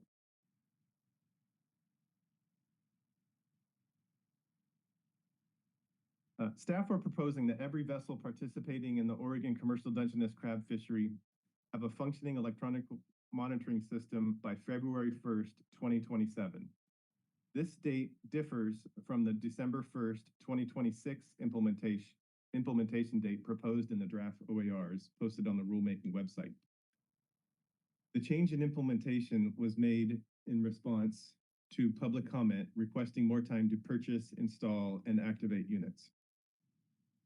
We are proposing a recording frequency similar to the Washington and California crab fisheries, where position will be recorded 1 time a minute and hydraulic pressure will be recorded 6 times a minute. Because many vessels have more than 1 crab permit, Oregon crab fishermen with permits to fish in Washington are already compliant with the proposed regulations, and Oregon crab fishermen with permits to fish in California will be compliant with the addition of a hydraulic pressure sensor. The vessel monitoring units required in federal fisheries will likely not meet the Oregon requirements. The federal system has lower recording rates, and increasing the recording rate would likely be prohibitively expensive. It may be possible, but it is unlikely that these units would be practical for meeting proposed rule specifications. And finally, we are pleased to share that we have partnered with WDFW and the Pacific States Marine Fish Commission to secure federal funding to help with startup costs for this program. We estimate that we'll be able to reimburse permit holders up to $800 for equipment.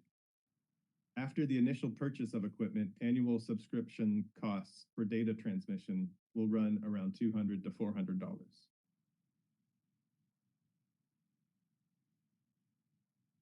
Next, I'd like to talk to you about modifications to our experimental fishing gear permits, or EFGPs. There is significant interest in exploring alternative gear in the crab fishery, but testing off Oregon is needed. Throughout our public meetings, our advisory committee meetings, and testimony before this commission, many questions have arisen about how new methods of catching crab will work in Oregon waters. How will it perform in conditions off Oregon? Can it be safely fished? For example, can small vessels accommodate and safely pull long strings of gear? Can gear conflicts be avoided? Without visible markers like buoys or flags, a trawl fisherman would not know if pop-up gear is deployed in their fishing area. Our goal is to permit fishermen to use conventional longline gear and pop-up gear. Fishermen can try them separately or together, and the results will help us figure out whether alternative gear makes sense down the road. As we do this, we need to keep enforcement, potential gear conflicts, and overall safety in mind. Some folks have said that there's no need to test conventional longline gear because people already know how to fish with it. But implementing and enforcing these systems is different from traditional gear. And we still need to understand when and where they make sense, how we manage them, and what issues might pop up that we haven't anticipated. That's why EFGPs are useful. They let us learn on a small scale before making bigger decisions. So our general timeline, if the rules are adopted today, the permits would be issued and used in the spring of 2027. And a quick refresher on pop-up gear. During workshops and our meetings, we heard a lot of confusion about how the systems actually work. With pop-up setups, the line and buoys stay on the seafloor inside a containment device called a sled. And when triggered, the buoy releases and comes to the surface. The release can be acoustic, meaning the vessel sends a signal to the gear to bring it up on demand, or it can be timed where the buoy automatically pops up after a preset interval. Acoustic units are more expensive and are often paired with longline systems. Sleds typically cost between $1,200 and $1,400, and you need a deck box on the vessel, which usually costs a couple $1,000. Timed releases are much cheaper, around $200 to $300 each. Virtual gear marking is a critical component. We will require participants to use software applications where they can virtually see gear they have set, and other fishermen can view the gear virtually once they're within a certain distance, like say 3 miles. They wouldn't see ownership or details, just the fact that the gear is present. For enforcement, the app would need to give OSB access to full information about all deployed pop-up gear. Our proposed rule would require the department to establish EFGP terms and conditions, require at least one vessel operator named on the EFGP to be on board the vessel, allow the department to deny or revoke an EFGP if the applicant, vessel operator, or permit holder has been charged or convicted of any violation of commercial fishing laws within the last 5 years, or has violated the terms and conditions of the EFP. We'll also allow the department to limit the number of EFGPs issued based on criteria such as type of fishing gear, fishing area, port, season, or other criteria, and issue permits based on information needs of the department. We'll also prohibit the transfer of EFGPs and allow renewal at the department's discretion. So if the rules are adopted today, the biggest question is how much testing we should allow through EFGPs, when, where, and how much gear to permit. Gear conflicts are a major concern, so we're starting small and testing under local conditions. The initial idea is to stick to closed areas outside 40 fathoms in the late season. Within that closed area, we'd create smaller testing zones designed to avoid overlap with other fisheries. And we'd modify those and we'd notify those fisheries ahead of time. So down the road, future zones might include places where traditional gear is still being fished. We also need to decide how much gear and how many permits to allow. We want enough participation to get useful information from different vessel sizes, areas, and gear types, but without creating unnecessary conflict. At the August workshop last year, we originally talked about 5 permits, but based on feedback, we're planning to start somewhere around 1 or 2 permits per major crab port, somewhere in the range of 7 to 14 total permits. And we know that this gear is a significant investment, so incentives matter. We're looking at ways to make testing more appealing in the short term while also preparing fishermen for future closures where alternative gear could help keep the fishery open. Options include allowing testing in areas currently closed, not counting EFGP gear against reduced pot limits, and possibly providing temporary access to gear at low or no cost. Funding for that last piece is not in place yet, though. As for eligibility, participants would need to already be active in the fishery and hold the correct licenses and permits, and compliance history will be part of the review. There will also be required training, both the level 1 disentanglement training and training on how to use the gear in virtual gear marking systems. So how do we know if the testing is actually successful? We've laid out some key things to look for, but in general, we're asking 2 big questions. Does the gear work well for fishermen? And can ODF&W and OSP manage and enforce it effectively in the future? For fishermen, we want to understand whether the gear fits different types of operations. Is it efficient? Does it hold up reliably? And importantly, is it safe? For us, the testing helps show what managing and enforcing alternative gear would look like and whether it's practical to scale up. Some of the metrics are straightforward. For example, reliability can be measured by failure rates and compared to how often traditional gear is lost. Other details, like how much gear moves around or any safety issues, will have to come directly from the fishermen using it.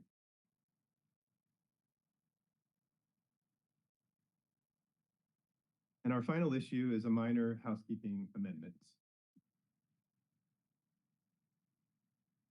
This proposed change will correct a mismatch between the current rule language and the outreach material that we have distributed.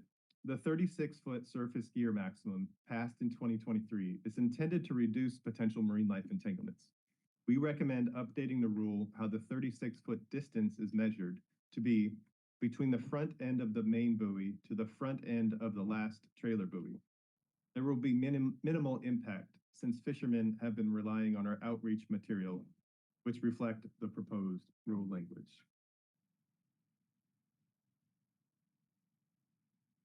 With that, that concludes my presentation, and for these three issues, we recommend adopting the proposed rules in attachment 3 in your packet. That concludes presentation.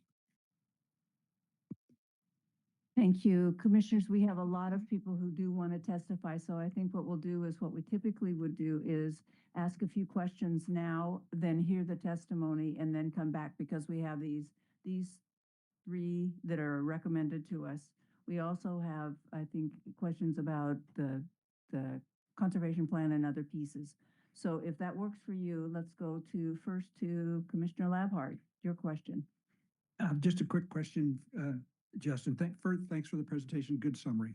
On the cost for the electronic vessel monitoring, I should have asked you this question when I talked to you before, but I just want to clarify. We have crabbers that are lots of boats all the way down to mom and pops, dories that are launching into the ocean. So the $800 reimbursement, does that cover, what percent does that cover of the cost for, let's say, a dory boat?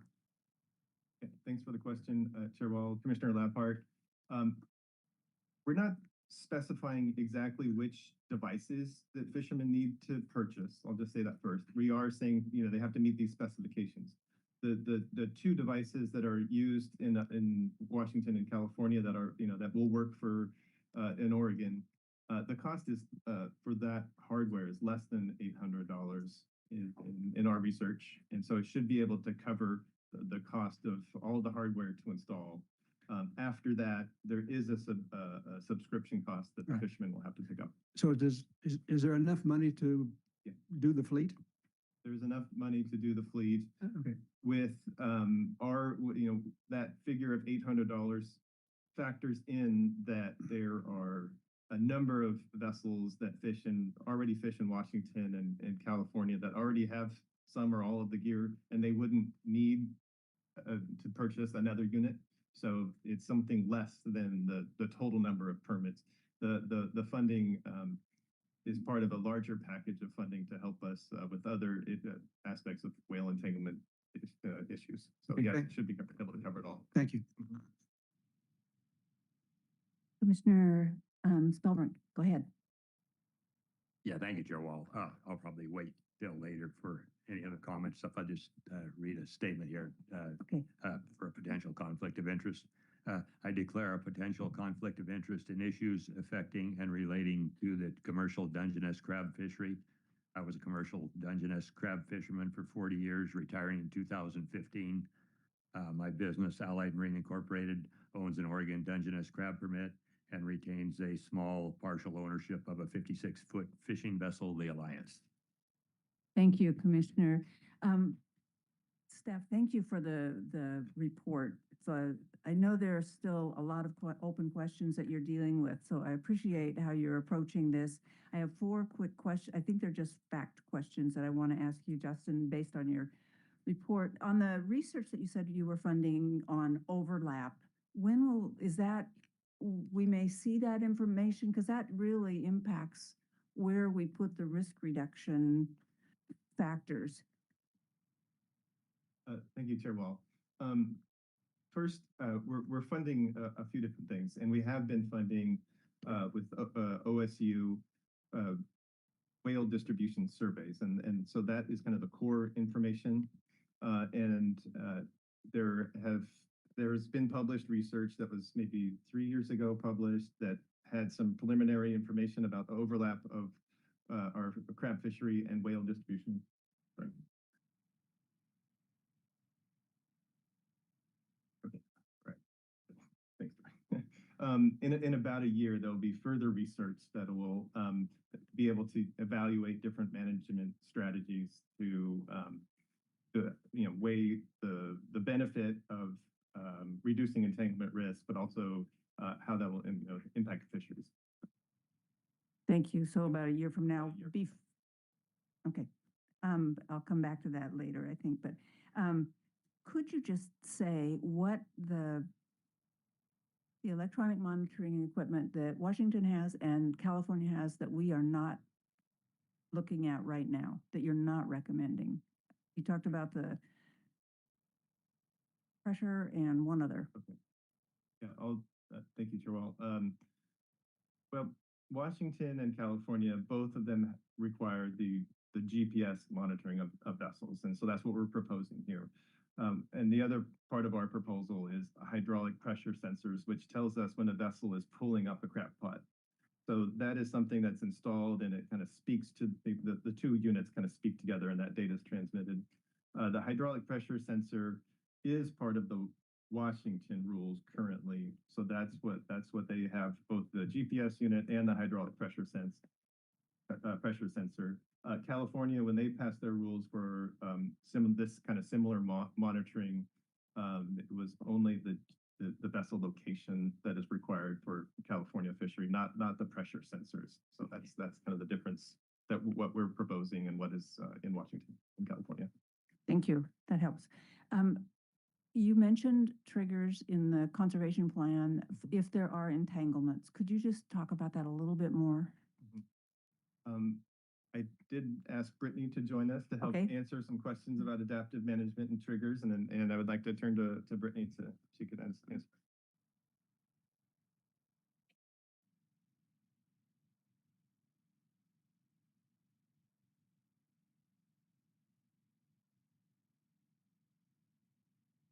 These metrics and sort of that late season analysis that we presented here, and then also based on confirmed entanglements that are species specific and designed essentially to keep us within whatever the permitted amount is.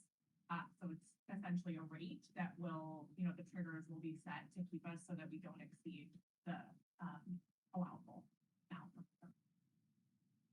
And that's my fourth question is, could you clarify what the proposed number of take would be over the 15 years? So is it 61? Is it 67? Because you count the two other smaller groups of whales, or what is it exactly?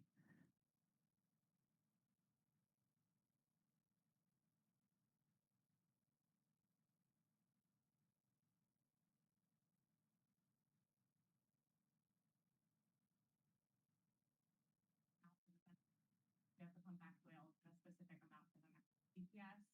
So the triggers in adaptive management would also be designed based on that GPS level. However, when an entanglement occurs, we very rarely know what DPS the animal belongs to, and so we rely sort of on ratios from the known distribution of the two GPSs to attribute a portion to the different DPSs. And so that's why you can kind of think about it collectively as that 67 whale, but it in practice would be broken out between it. Thank you. So I think we're ready to go to public testimony, and I want to let people know who are planning to testify a couple things. One is, as I said at the start of the meeting, but I don't know that everybody was here, we have to stop we have an item at 11 o'clock, that's a time certain, so we may, and with apologies to people who are testifying, break this up in two chunks. So at 10:50, we'll stop, take a break, and let people get set up for the 11 o'clock, and then continue afterwards. So again, you may have a significant gap in there before we come back because we have the recognition of employees at 11 and then a lunch for those employees. So you may see a break. The other thing is we are going to start, we typically invite elected officials to go first in the testimony. So we have two county commissioners and we will let them do that. We're going with 3 minutes apiece, though we have at least 29 people signed up. So that's an hour and a half of testimony. We really ask that you keep it to 3 minutes, and we're going to have to stay closely with that. So please stay within our 3 minutes. If it goes long, we will have to go to 2 minutes. So be ready if you're not in the first people to testify. So with that, all of those, I think we're ready to listen to people. This is an important part for commissioners to hear from everybody. So we will go first to the two county commissioners, one of whom is online, and that is Paul Fournier from Tillamook County, and then we will go to Walter Chuck, who I believe is in the room. So. Hi, good morning. Can you hear me okay?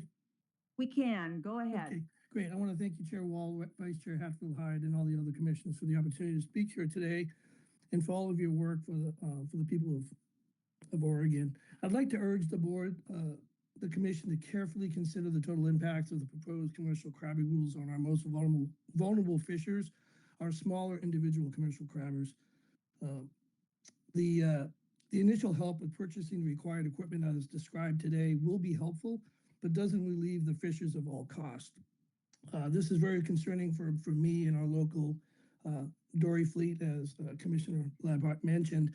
These boats are very small boats, they're open boats, and they often have to launch through the surf, and literally water washes over them. So electronics are replaced often on those boats. And these boats are 20-something foot long, and their profit margin is very thin. So I'm very concerned about that. I hope you would consider some other source of funding for this required equipment. I also would hope the commission would consider providing for the subscription service for their own monitoring program. It seems to me to be unfair that the state is requiring small fishermen to have to pay for their own surveillance and monitoring. It's by a government agency. That seems a little weird to me. I feel like it's another unfunded mandate for these businesses that are just hanging on by a shoestring. But I appreciate your efforts here, and thank you for your time, and I'll yield the rest of my time. Thank you. Thank you. Appreciate you starting off with a great model to stay within the time. And so we will now go to Commissioner Chuck. Are you in? Yes. Welcome. Good morning, and thank you for your time, Chair Wall, Commission members, and Director Colbert. My name is Walter Chuck. I'm a Newport resident, current County Commissioner, and past Port Commissioner for the Port of Newport.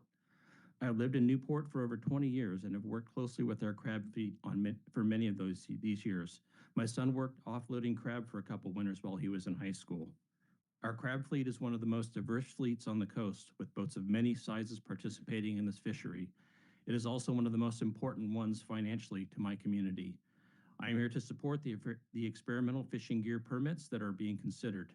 I've been involved with the whale entanglement issue for over 20 years as a member of the Pacific States Marine Fisheries Commission Advisory Board and Port Commissioner. No one in my community likes or wants these events to occur, but the increase in whale population, cyclical nature of our ocean, and forage conditions has caused these incidents to occur more frequently. The fleet cares about whales and the health of the ocean.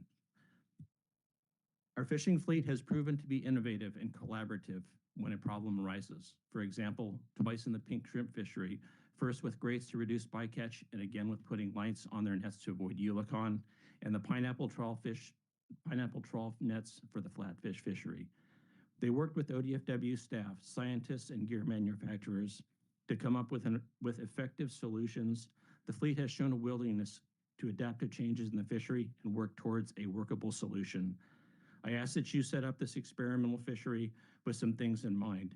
The experiment needs to be designed to test that this gear is effective and efficient in all ocean conditions and depths. The study that has been provided only showed a small sample of participation in optimal conditions. Participants also need to be from ports from the entire coast and have different boat types. The permittees should have proven participation in the fishery and be of good standing in their area. The gear should be tested for cost effectiveness, the ability to be checked by enforcement, and safety is most important of all. The test also needs to acknowledge that this gear might not be suitable in some areas if this is what the results show. I would also like to thank the staff for modifying its rule proposal for the EM to February of 2027. And thank you for your time, and also for you for serving on the commission. I know it's a big duty, so thank you for your service to the state. Thank you, Commissioner. Appreciate it. We will go to Brian Pozowitz, who's in the room, and then Francine Kershaw and Michael Suzumski, then Rob Seitz, Dolores Porch, and Melissa Edmonds. So Brian, if you'll start us off, and then Francine and Michael online. Good morning, Chair Wall, Director Colbert, members of the commission. Thank you for the chance to speak to you today. My name is Brian Posowitz. I'm here today on behalf of Humane Voters Oregon. We're an Oregon-only nonprofit working to promote the humane treatment of animals.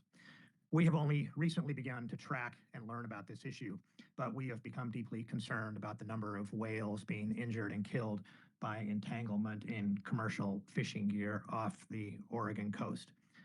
There have been some recent news stories about this or giving examples of this,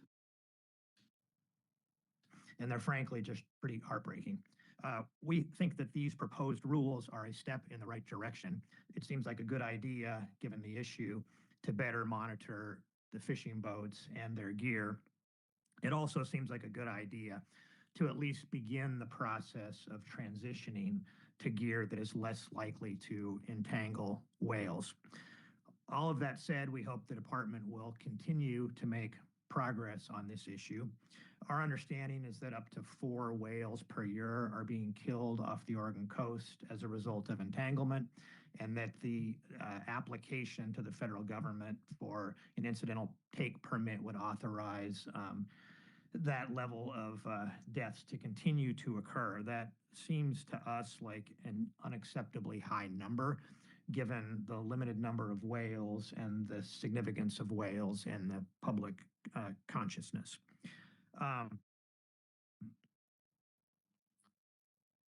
And so again, we support the proposed rules, but we do urge that the commission and the department continue to work on this issue to further reduce or eliminate the risk of whale entanglement. Thank you.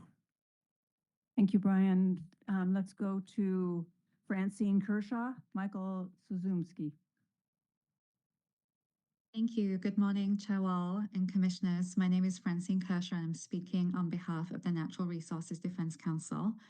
We thank the department for their work to develop the proposed rules presented today, and we strongly support these rules and respectfully ask that the Commission takes action to adopt them.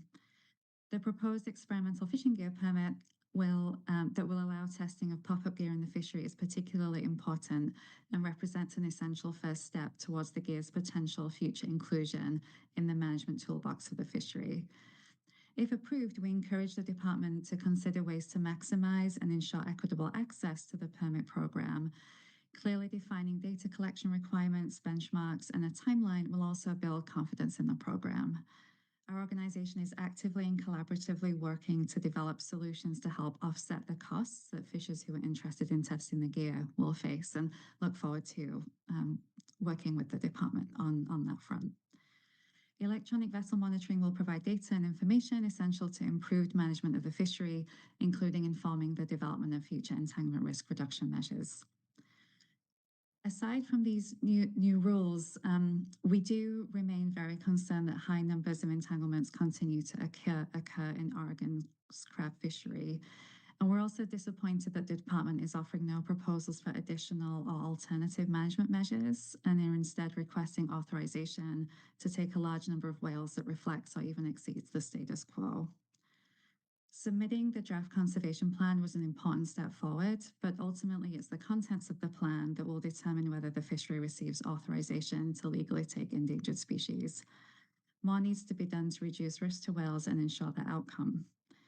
The federal authorization process will also take time, and during this period, the state and the fishery would benefit from doing more to protect whales. Doing everything possible to reduce risk to whales will help retain and build public trust in the sustainability of Oregon Dungeness crab. As indicated in the letters submitted by several ENGOs and jointly by ENGOs and several Oregon Dungeness crab fishermen, there are common sense measures that would help reduce risk in this fishery. We respectfully ask that the Commission ask the Department to analyze additional management alternatives using the best available science and also focusing on the main season with the intention of future rulemaking. Thank you for your time. Thank you. And Michael Suzumski isn't in the room right now, so in the virtual room, that is. So Rob Seitz, then Dolores Porch, and Melissa Edmonds. So Rob? Hi, can you hear me? Yes. Thank you, Chair Wall and I'm sorry, I forget the commissioners and the commissioners. First of all, I'd like to say I was glad to hear that you're celebrating the ODF and W employees, because in my 30-year career, I think Jill and Cheryl from the Astoria office are some of my longest term relationships. And I think you guys do a good job hiring them. And anyway, they deserve to be celebrated. And thank you to Justin for for your presentation. It makes all this a lot less. Oh, sorry. I am owner operator of fishing vessel South Bay. And so it makes all this a lot less scary knowing that it's so well thought out. And I'd like to say, you know, back in the 80s when I decided I wanted to be a fisherman, part of the reason I made that decision was because I got to work in a place where I'm around whales and marine life, you know, so I'm motivated to reduce entanglements, you know, and I hate the thought that my gear might entangle a whale. But my concerns, the EM, I think logistically it'll be hard to get that on all the boats. So I'd like to ask for a little more time, like till February, to get all that stuff done. And then on the experimental fishery permits, this stuff, you know, the best deckhand on the coast can't trail out 100 fathoms of crab line, you know, without getting a knot, at least a small percentage of the time, you know. So this stuff is going to take rigorous testing, and we need to know what success and failure look like. So I'm not against any of this stuff. I think it'll be good.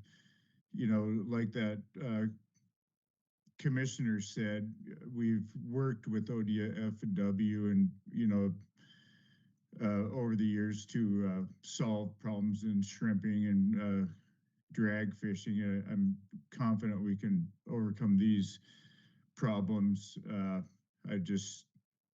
Yeah, that's my comment. Thank you. Thank you, Rob. And we'll go to Dolores Porch and then Melissa Edmonds. After that, the next three are Barbara Schaefer, Kevin Campion, and Carrie Silva. Go ahead whenever you're ready to start and push the button at the bottom of your microphone so it turns green. Thank you. Can you hear me? Yes. Yep. Okay. Good morning. My name is Dolores Porch and I live in Albany, Oregon. Even though more and more humpback whales that we know of are being entangled in crab pot fishery gear, only 3 issues are proposed to be changed at this time. These are important changes that need to be made, but I don't think it is enough. How to deal with the increasing death of threatened and endangered whales in crab pot fishing gear deserves to be questioned again. The proposed rule regarding a testing period for pop-up gear is unending in the writing. ODFW has only anticipations for the testing and implementation.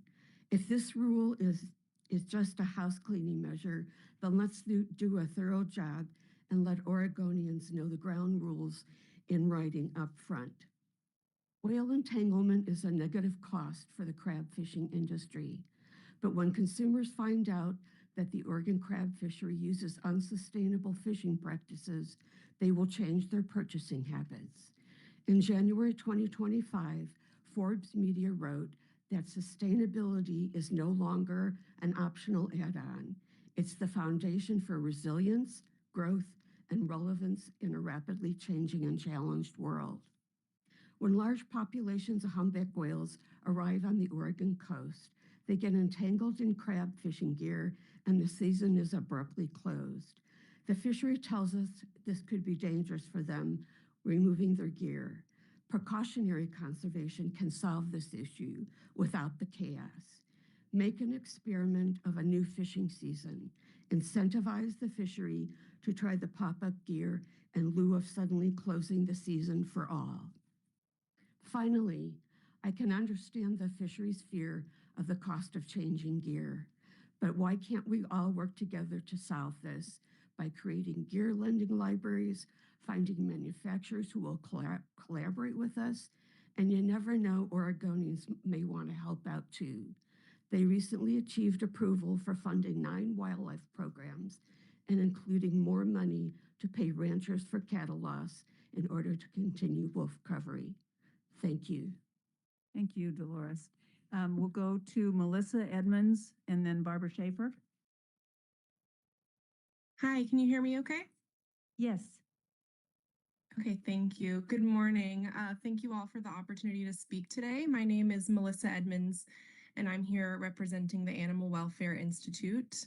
And I would like to submit the following statement signed by 174 Oregon residents who care about protecting whales and marine wildlife in Oregon. And I will submit this statement, including the full list of signatures after the close of the meeting. Dear members of the Commission, whales off Oregon's coast are becoming entangled in commercial fishing gear, including for Dungeness crab, at an alarming rate. We stand in support of the actions proposed by the Commission today to address this problem. Since the state first implemented whale risk reduction measures in 2021, documented entanglements in Oregon's commercial crab fishery have only increased. And because scientists estimate that only about 1 in 5 entanglements is ever detected, the true toll is likely much higher than reported, underscoring the need for urgent action to address this challenge.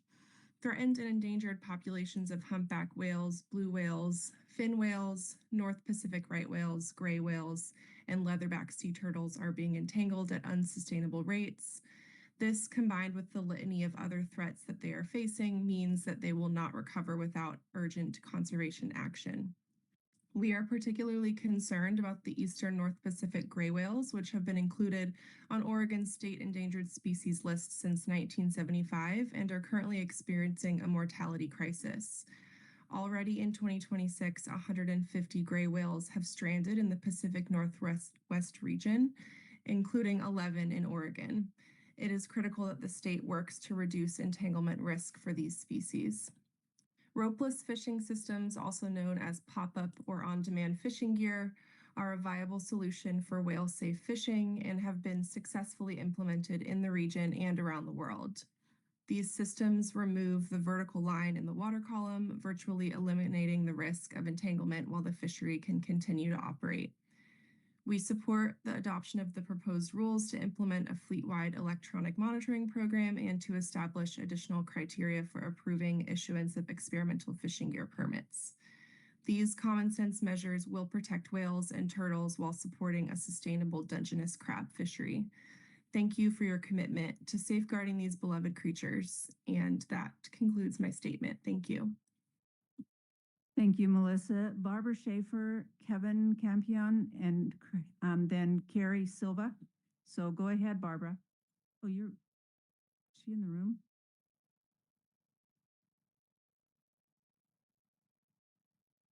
We'll come back to that person, Barbara. And then Kevin Campion, are you also in the room? I'm in the room. And Joy Primrose, will you also come up since you are in the room? And in between the two of you, we'll try for Carrie Silva online. Hey, my name's Kevin Campion. I'm here today representing Save the North Pacific Right Whale. Thank you, Chair, Vice Chair, Director, the rest of you commissioners. As I said, I'm here representing Save the North Pacific Right Whale out of Nehalem, Oregon. It's an organization I run from the North Coast. North Pacific right whales are listed federally and by the state of Oregon as endangered. The population of 50 or less North Pacific right whales deserve a voice in these conversations. My day job's taking high school students voyaging to learn whale ecology and maritime skills. And 20 years working at sea has given me a great respect for the seamanship, all the folks who work in the Dungeness crab fleet, and 17 years of running my own small business gives me a lot of empathy for the regulatory climate that perpetually adds constraints to a livelihood made at sea. But I'm here today to speak for North Pacific right whales. Many of the 50 or less North Pacific right whales that exist show scarring from past entanglements. Right whales occur off the coast of Oregon. With a population that small, human-caused mortality could be an extinction-level event.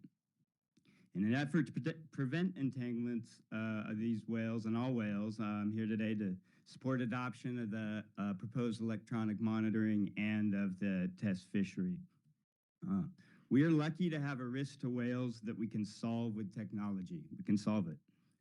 The Commission should be doing all they can to ensure that this technology is tested and safe and available for the use off our coast. With 4 generations tying me to the Oregon coast, I love Dungeness crab. I want the option to be able to buy whale-safe crab to share with my friends and family. Thank you. Thank you. Go ahead, Joy. Chair Wall and Commissioners, I support adoption of the proposed rules before you today. Establishing a fleet-wide electronic monitoring program will generate data that will be necessary for successful adaptive management, as well as aid in enforcement. Updates to the experimental fishing gear permits rules are necessary to issue permits for pop-up and/or long-line gear testing in the commercial Dungeness crab fishery by the spring of 2027. The department is failing to reduce whale entanglements as the number of entanglements has increased since the current risk reduction measures were implemented in 2021. NIMFS estimates that only 1 in 5 entanglements are ever detected. Thus, the 14 whale entanglements from 2021 through 2025 indicate 56 whale entanglements in the commercial Dungeness crab fishery. About 75% of all reported whale entanglements are ultimately fatal, interfering with the recovery of endangered and threatened species. The Central American distinct population segment of humpback whales has shown little to no population growth. Humpback whales have strong site fidelity to breeding and feeding areas and must be protected in both areas, as well as along migration routes. The department has submitted an incidental take permit application requesting take of 9 endangered humpback whales from the Central American DPS. In addition, they are requesting take of 52 humpbacks in the Mexico DPS, 3 blue whales, and 3 fin whales, which is excessive. The timeline for review, public comment, and decision-making on the ITP application and conservation plan will take time. The department should commit to continuously reducing risk by implementing solutions based on sound science and proven evidence. Doing so can only help secure the ultimate success for federal authorization. I strongly encourage the Commission to direct the department to develop new and stronger rules to reduce whale entanglement risk.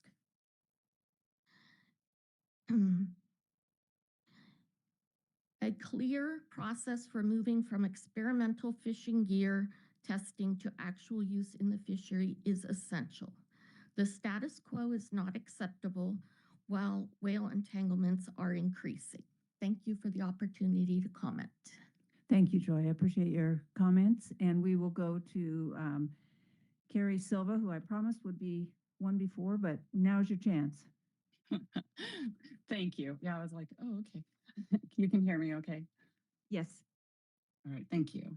Good morning, Chair Wall, Director Colbert, and Commissioners. My name is Carrie Silva. My husband John and I own and operate the Jeanette Marie out of Charleston. For the past 44 years, we have made our living in Oregon's commercial fishing industry. While Dungeness crab is an important part of our business, we also participate in the shrimp, groundfish, and Pacific whiting fisheries.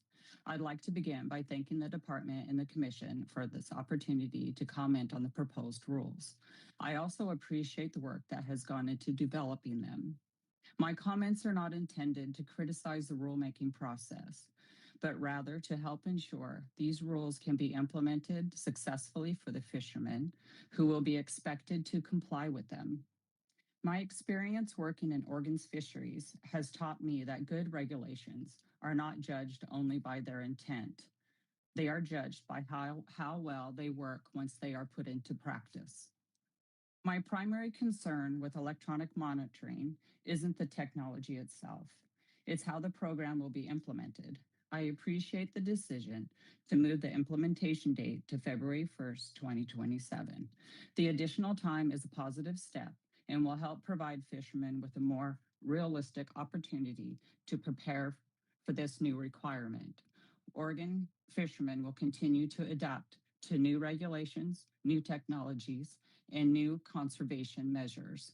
One sentence from my written comment summarizes my concerns. Regulations should not require compliance before compliance is reasonably achievable.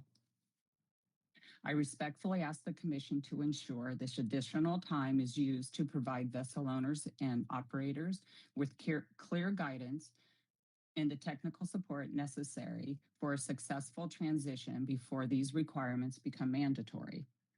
On the experimental fishing gear permit program, I appreciate the effort to test emerging technologies and the additional information provided on how experimental gear will be evaluated, because this program may affect both participating and non-participating fishermen. Continued clarity on permit administration, communication procedures, and interaction with existing regulations will be important. Establishing clear expectations and maintaining transparent evaluation process will help ensure the future management decisions are based on reliable information and practical experience. I have provided additional recommendations in my written comments and respectfully ask that they be considered as part of the record. Thank you for your time and consideration. Thank you, Carrie. And sorry, I missed you in the first, when I promised that you would get to testify. So let's go to. It's okay. Thank you. Stuart Schutpelz, Hannah Williams, and Ben and Ticknap. And two of you are in the room. So why don't both of you come up if you will, and we'll go to Stuart, and then we really will go to online, and then you, Ben. Stuart.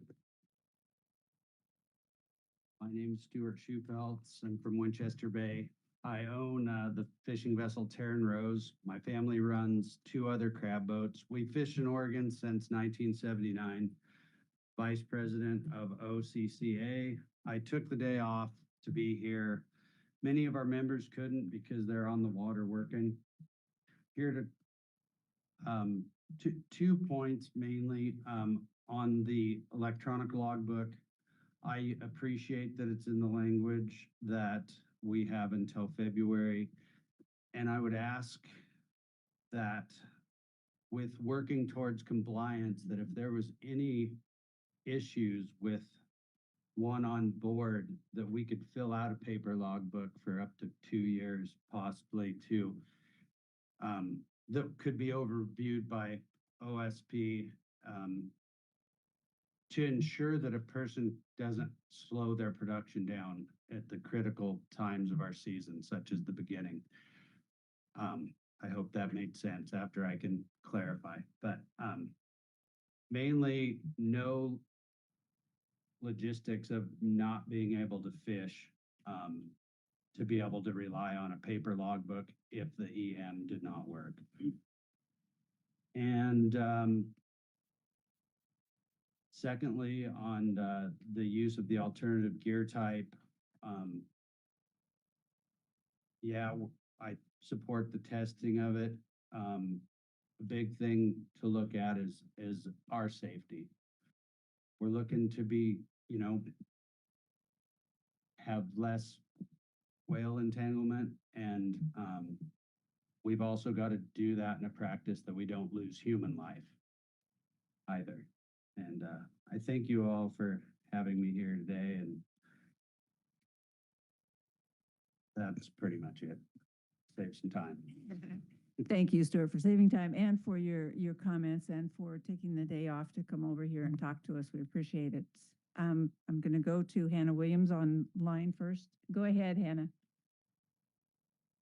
Hi, good morning. My name is Hannah Williams, and I'm speaking today on behalf of In Defense of Animals and hundreds of our supporters across Oregon who want whales protected. We support the proposed rules involving electronic monitoring and pop-up gear because Oregon must do far more to reduce deadly whale entanglements. But we are also deeply disturbed at the same time that Oregon is seeking the federal incidental take permit that would authorize the entanglement or other harm of up to 67 whales over 15 years. These whales' suffering is being treated as an acceptable cost of doing business. Whales endure intense suffering when entangled, and Oregon should be doing everything in its power to prevent this from happening. We urge the Commission to adopt electronic monitoring along with replacing traditional gear with pop-up gear and to continue to push for stronger protections and continue to reduce entanglement risk as new solutions become available. Whales are an important part of Oregon's coast and the oceans in general, and they should not have to pay with their lives for our failure to change. Thank you for your time. Thank you, Hannah. Appreciate it. Go ahead, Ben. Thank you, Chair Wall and members of the commission. My name is Ben Enteknap, and I'm representing Oceana. We have 2 letters in your public comment briefing book, one from a coalition of non-governmental organizations and another with a small coalition of commercial Dungeness crabbers and environmental NGOs. I do want to say that we appreciate the Oregon Department of Fish and Wildlife for developing the proposed rules that are before you. We fully support the rules for electronic monitoring and for experimental fishing gear testing. To the experimental fishing gear testing, that support comes with the understanding that the department is going to begin to accept applications for testing and start that testing in spring 2027. We would ultimately like to see criteria laid out for the authorization of the gear so that everybody who is investing their time and energy into this know what the goalposts are. For example, criteria for detectability, the retrievability of the gear, the benefit to the whales, and enforceability.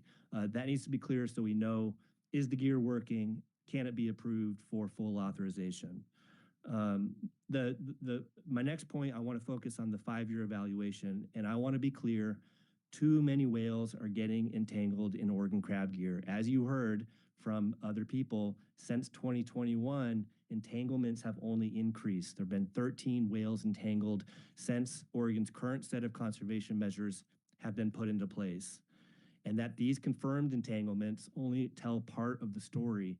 The National Marine Fisheries Service scientists are estimating only about 1 in 5 entanglements are detected.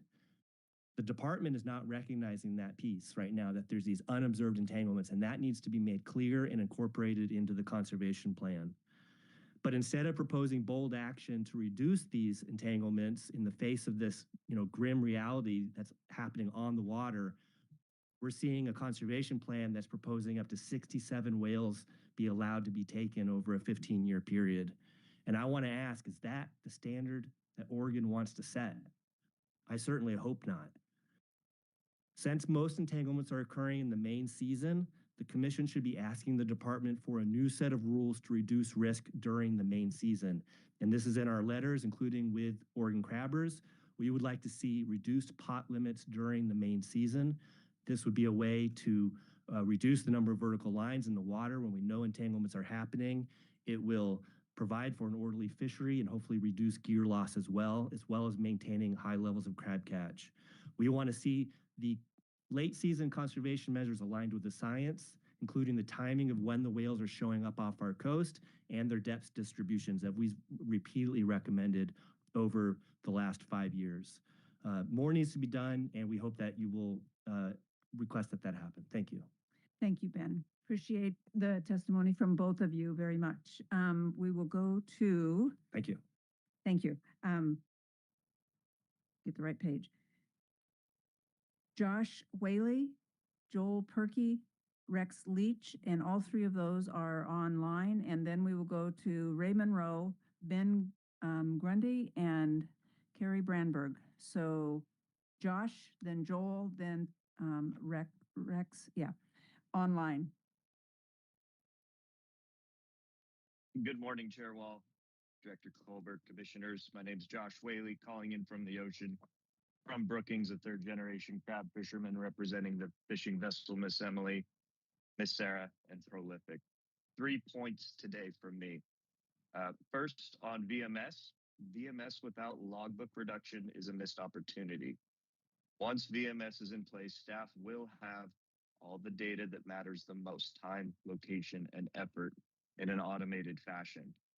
That's a chance to give something back to the fleet at the exact moment you're asking more of us. Coincidentally, it's also a great incentive to drive swift adoption of VMS. I share OCCA's concerns about whether the department is funded and staffed to run this program well. My proposal is that for any vessel running a functional VMS, the logbook should shrink to a timestamp coupled with a crab count or pound estimate, nothing more. Long term, I think it's possible that the department will find logbooks disappear entirely because they'll become completely redundant. I've run the E-log program as a test vessel, and I've run the VMS for the last 3 seasons in both Oregon and Washington. Washington already dropped their logbooks altogether. Ignoring that kind of efficiency means missing a little bit of how this fishery actually works. Second, on the experimental fishing gear program, I support OCCA's written comments. I'd only add this: as these plans get built, I just would express caution that ODFW doesn't become the chief sales force for a particular product or practice via regulatory incentive.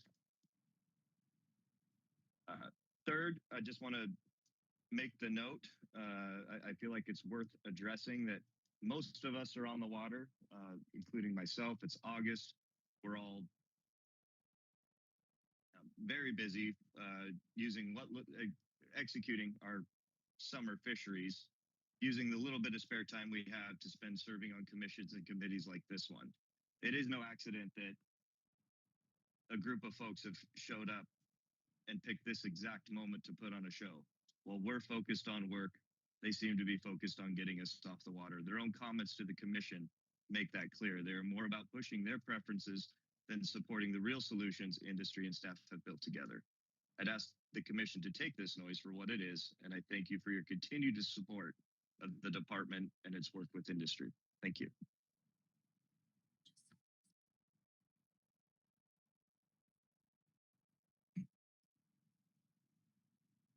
Thank you, Josh. The next person, Joel Perkey, as I understand it, just said that your points were just made and you don't need to speak.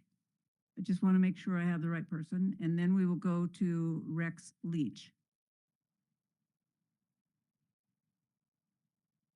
Rex is, that's right. Okay, so we'll go right to Ray because Rex is also not available right now. So Ray, and then Ben Grundy, and then Harry Brandberg. Go ahead. Good afternoon, Chair Wall, Vice Chair Hatfield Hyde, Director Colbert, and Commissioners. My name is Ray Monroe, and I'm from Pacific City, Oregon. I'm here today to oppose mandatory VMS requirements for the Oregon Dungeness crab fleet. I understand the intent behind VMS, but for small family-run operations like ours, I'm being selfish at this time, the cost and the practicality simply don't match the reality of our fishery. My commitment to fair and responsible fisheries management is well established. I authored the 26-foot and under amendment to House Bill 3094, Dungeness Crab Bill, to protect opportunities for younger fishermen and new entrants. That work was meant to keep our coastal community strong, and this proposal moves in the opposite direction by placing new burdens on the smallest boats in the fleet. Our crab fishery already operates under strict seasons, gear limits, and reports rules, and we have one of the strongest compliant records in the state.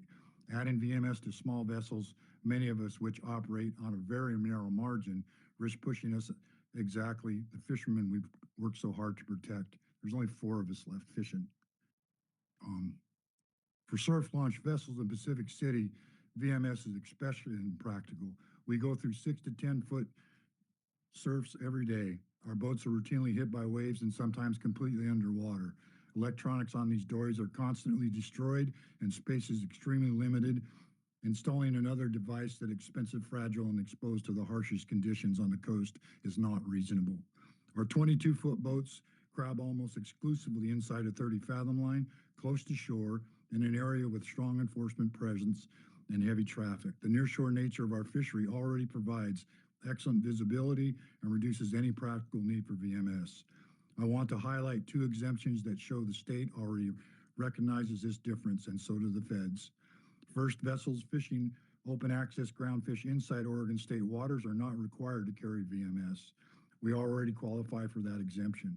Second, we have a life raft exemption for our salmon fishery inside the 12-mile line at the rock pile area of Newport.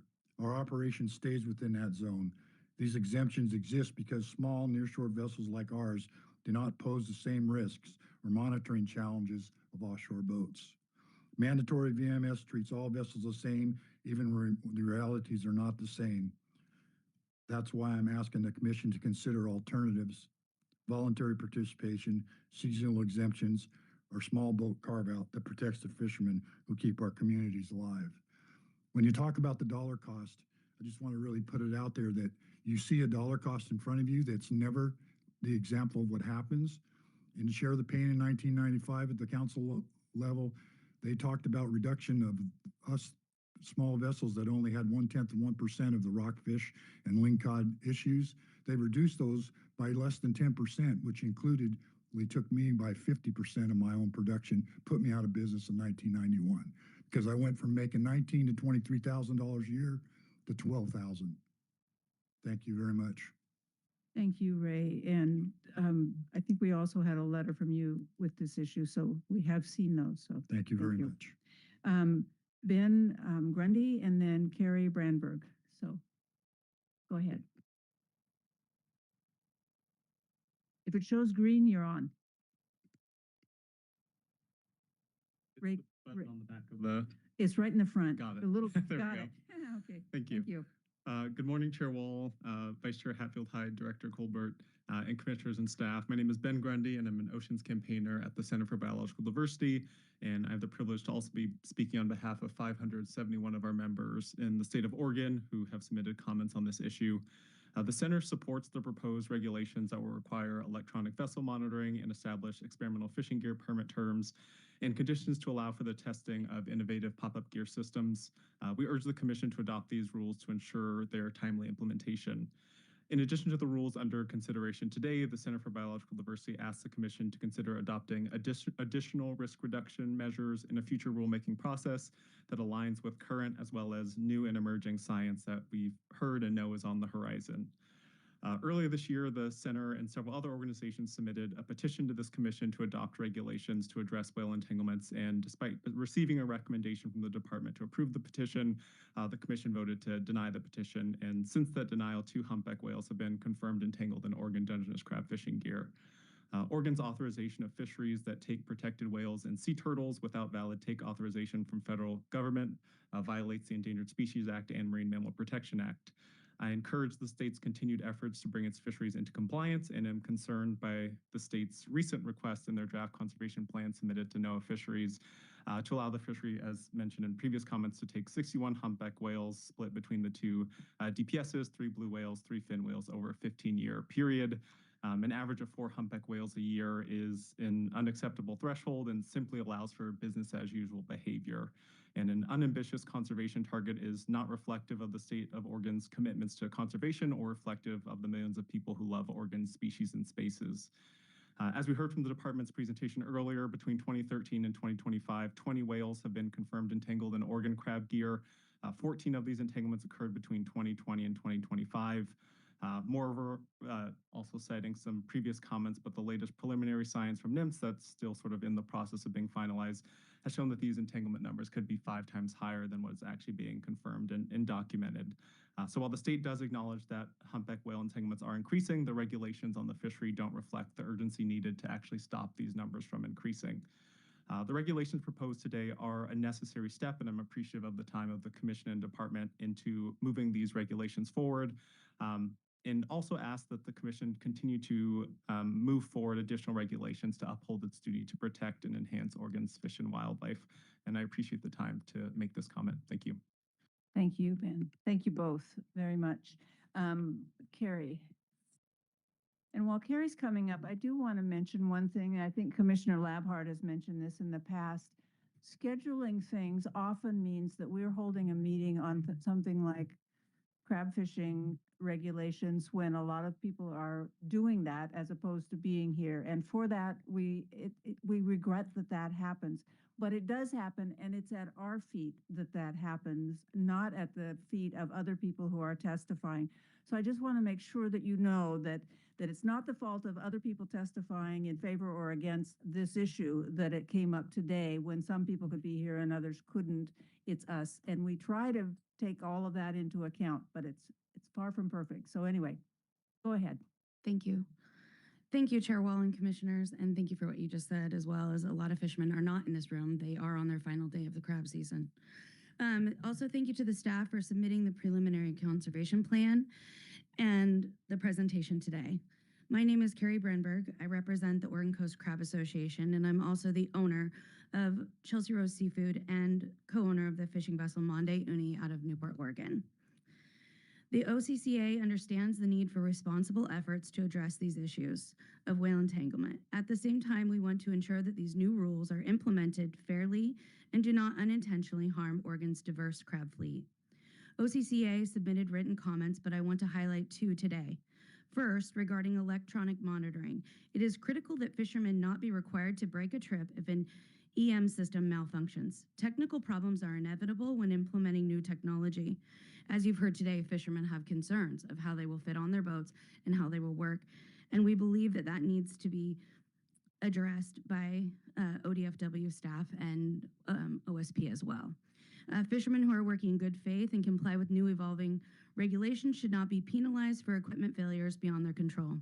Also, we appreciate the staff's response in moving the mandatory implementation date to February 1st, avoiding potential conflicts at the beginning of the crab season. That was a big step in the right direction. Second, regarding the proposed experimental fishery, I cannot emphasize strongly enough that testing of pop-up or other experimental gear must be objective, scientifically rigorous, and representative of Oregon's fleet, including different size vessels and the highly variable conditions in which we fish. As you've heard today, there's many different types of vessels. Our family represents a dory, like we heard from today, and also a 42-foot vessel out of Newport. These are different type of vessels. I have other friends in this room that may not be able to fish this gear. We understand the need to responsibly explore gear alternatives, but testing must have a clear parameters and transparent data, reporting, and meaningful input from people on the water and whose lives and livelihoods are directly affected. Most importantly, testing cannot begin with a predetermined outcome. If fair and objective testing demonstrates that the gear is unsafe or unworkable for portions of Oregon's fleet, those findings must carry real weight in any future regulation decisions. There are fishermen across this nation that are concerned with the safety of this gear currently. The minority of fishermen who have had an opportunity to use this gear have utilized that due to reasons that they can give you, and I believe that they should be well listened to by our staff moving forward, and that it's all weighted correctly. The decisions have potential to fundamentally change how we crab in Oregon. Rules that work for one type of vessel may not work for another, and we cannot lose sight of the diversity that makes up the fleet. I ask the Commission to ensure that experimental fishery produces science we can trust, considers safety and real-world fishing conditions, and does not become a pathway to future regulation. I want every vessel and every fishing family and every coastal business that depends on this fishery to have a place in Oregon's crabbing future. Thank you for your time today. Thank you, Carrie. Next three are Eric Rickenstein, Stuart, and I can't read your last name, OCAA or OCCA. Is there a Stuart that hasn't already spoken from? Stuart signed up twice. This is Stuart Shutbelt. Got it. Thank you. And Mark Kemish. Go ahead. Chair Wall, Commissioners, thank you for the opportunity to speak. My name is Eric Brickenstein. I am an attorney representing the Oregon Coast Crab Association, and our organization represents over 150 members comprised of permit holders and other industry entities, and really hundreds of fishing families across the coast. Most of what I had planned to say has already been said. I think Carrie said it very eloquently, but I just want to highlight a couple of points contained in our written comment. One is with respect to electronic monitoring, the proposed rule we think should include a specific provision that ensures that trips will not be broken based on an equipment malfunction. This is a derby fishery. The economics, disproportionately weight towards certain trips, and there needs to be something explicit in the rule that OSP can rely on to ensure that nobody's improperly cited and that a trip can be completed in the event of an equipment failure. The second thing I want to highlight with respect to the experimental fishery is that there need to be very clearly defined parameters as to what constitutes success and failure across the relevant metrics before the experiment begins. We don't want post hoc analysis without clear goalposts on the front end. I think Mr. Enticknap mentioned a couple of parameters. I want to add a couple, which is the safety of the men and women aboard the vessels. How are we measuring that on the front end to determine? It's one thing to say this gear is safe. It's another for it to be demonstrated as safe across the relevant parameters. Two is economic viability. We're setting up, I think what I heard staff say is that this is going to be operating in closed areas under very sort of idealized conditions that may not be reflective of the actual fishing conditions that would be faced if there were to be a future commercial authorization. And so that needs to be accounted for. The fact that you can go into a closed area and pull a few pots with nobody fishing next to you and make a bit of money is not necessarily indicative of whether the gear is actually commercially viable in real world conditions where conflicts, are going to occur and cannot be specifically mitigated against the way it would be in the experimental fishery. So we think those parameters need to be defined on the front end. We're concerned that the proposed rule affords staff too much discretion and does not contain the transparency requirements that are necessary to ensure that that happens. And we would ask that those be set out on the front end before permits issue in a way that can be evaluated. And the last thing I'd note is, to the extent that the participants' subjective commentary is considered in determining the viability of the gear, it's critical that the permittees be selected very, very carefully and that their subjective input is trusted by the fleet. Thank you. Thank you, Eric. Let's go to Mark, and then after that, Gary Ripka, Crystal Adams, and Barb Schaefer.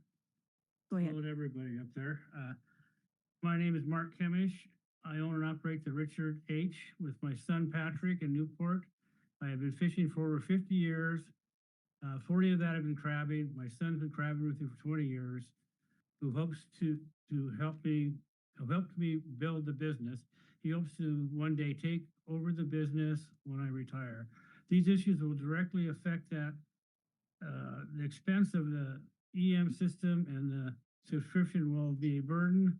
The pop-up gear will be an added expense as all of my crab gear will become obsolete with 1/3 of my business. If that is not troubling enough, it will affect the value of the boat and licenses. To make matters worse, there is a safety issue of pulling longline gear with my hydraulics. It is not a not a practical application on a small wood boat. We really rely on crabbing, and it is our only fishery. Thank you very much. Thank you, Mark, and thank you for waiting all this time this morning. Gary Ripka, Crystal Adams, and Barb Schaefer, and we had asked for Barb before, so I think she might not be in the room, in which case could Jason Atkinson also come up? Is Jason here? Yeah. Morning. Morning. Chair Wall. Morning, Director Colbert. And morning, Commissioners.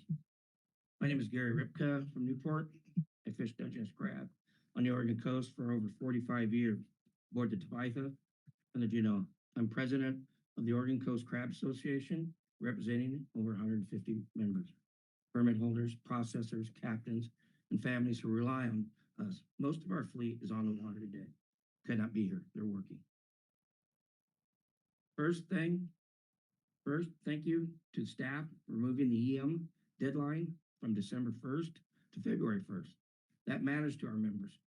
It also reflects something real. OCCA has worked directly with department staff for years on this plan. Today, we are here for 3 remaining pieces. 1, on gear testing. We don't oppose it. But the rule doesn't say what's being tested, what success or failure looks like, or how data gets shared. We've seen that vagueness exploited elsewhere. In California, cherry-picked results drove public claims with no agreed standard. Before permits issued, we'd ask the department to establish what success and what failure looks like and how that data reaches the public. 2, on EMs, we're glad a vessel can request an exemption permit if the system fails mid-trip.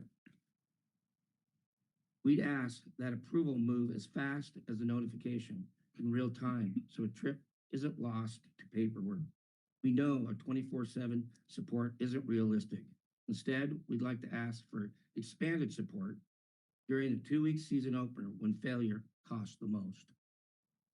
3, some environmental groups are asking for a 25% pot limit cut on and an April 1st late season start and a 30-fathom closure. We understand the concerns behind that, but those aren't simple dial turns. They change how boats fish and compete for the same water. That question deserves the same scrutiny EMs and EFGP got. Oregon is already pursuing an incidental take permit with NOAA to evaluate exactly this, using the best available science. Let that process do the job before laying on restrictions that haven't been vetted the same way. And lastly, commissioners, we've kept our end of the partnership. We've asked that these 3 pieces get the same care that you've long asked us. The fishery works because regulators and fishermen choose to do work together. Generation at generation, look forward to continuing that. Thank you very much. Thank you. Let's go to Crystal Adams. Thank you. Director Colbert, Chair Wall, Vice Chair Hatfield Hyde, Commissioners, thank you for seeing us today. Again, pretty familiar, which is nice. I've heard a lot of new stuff. I am not a crabber. I am the Executive Director of the Oregon Dungeness Crab Commission. Prior to that, I worked at a processor and I do live in a fishing community. I would not make a comment today in support, or I will agree with the OCCA on everything that they have said. Generally, I would be probably more on this side of the process because I had managed a vessel. So I've managed a vessel for a long time and have missed a few trips because of a VMS failure in the past. It was really expensive. And, you know, if some managers get percents of whether they go or not, that could be a problem. I didn't, luckily. So, but that was a huge loss. And that's what they're talking about with those equipment failures. The other one was, sorry, brain fog. Just the cost. I mean, the things, it wasn't laid out as if it was $200 to $400 a month as an additional cost. You know, $800 isn't going to cover the equipment.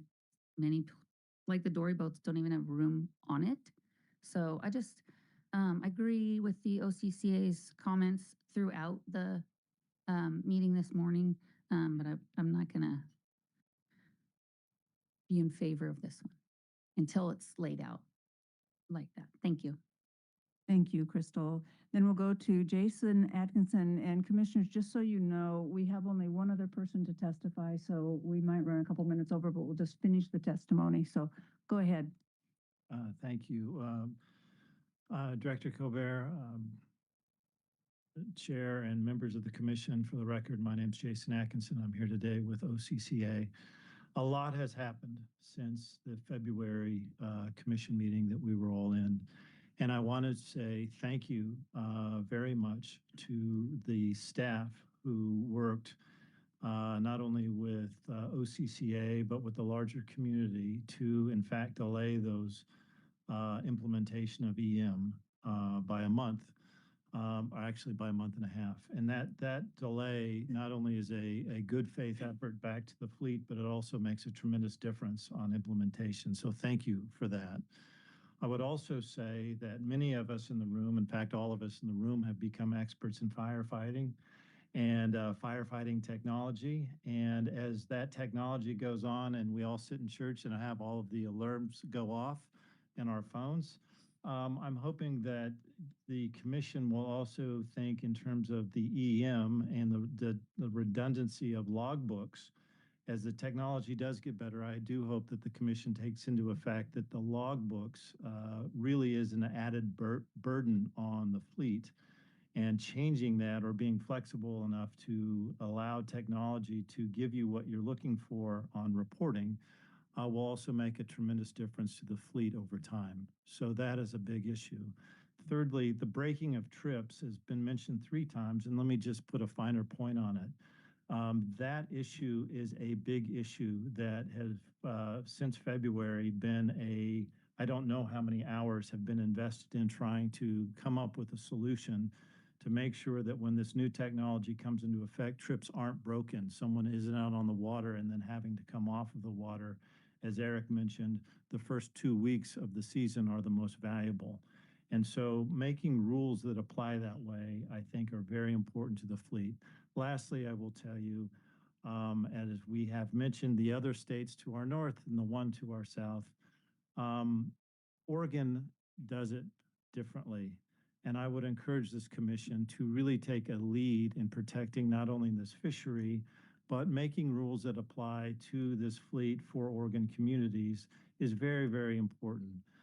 The state to our south has a very different fishery, very different economics, and then very different threats upon us because of regulation that we really don't want to have here in Oregon.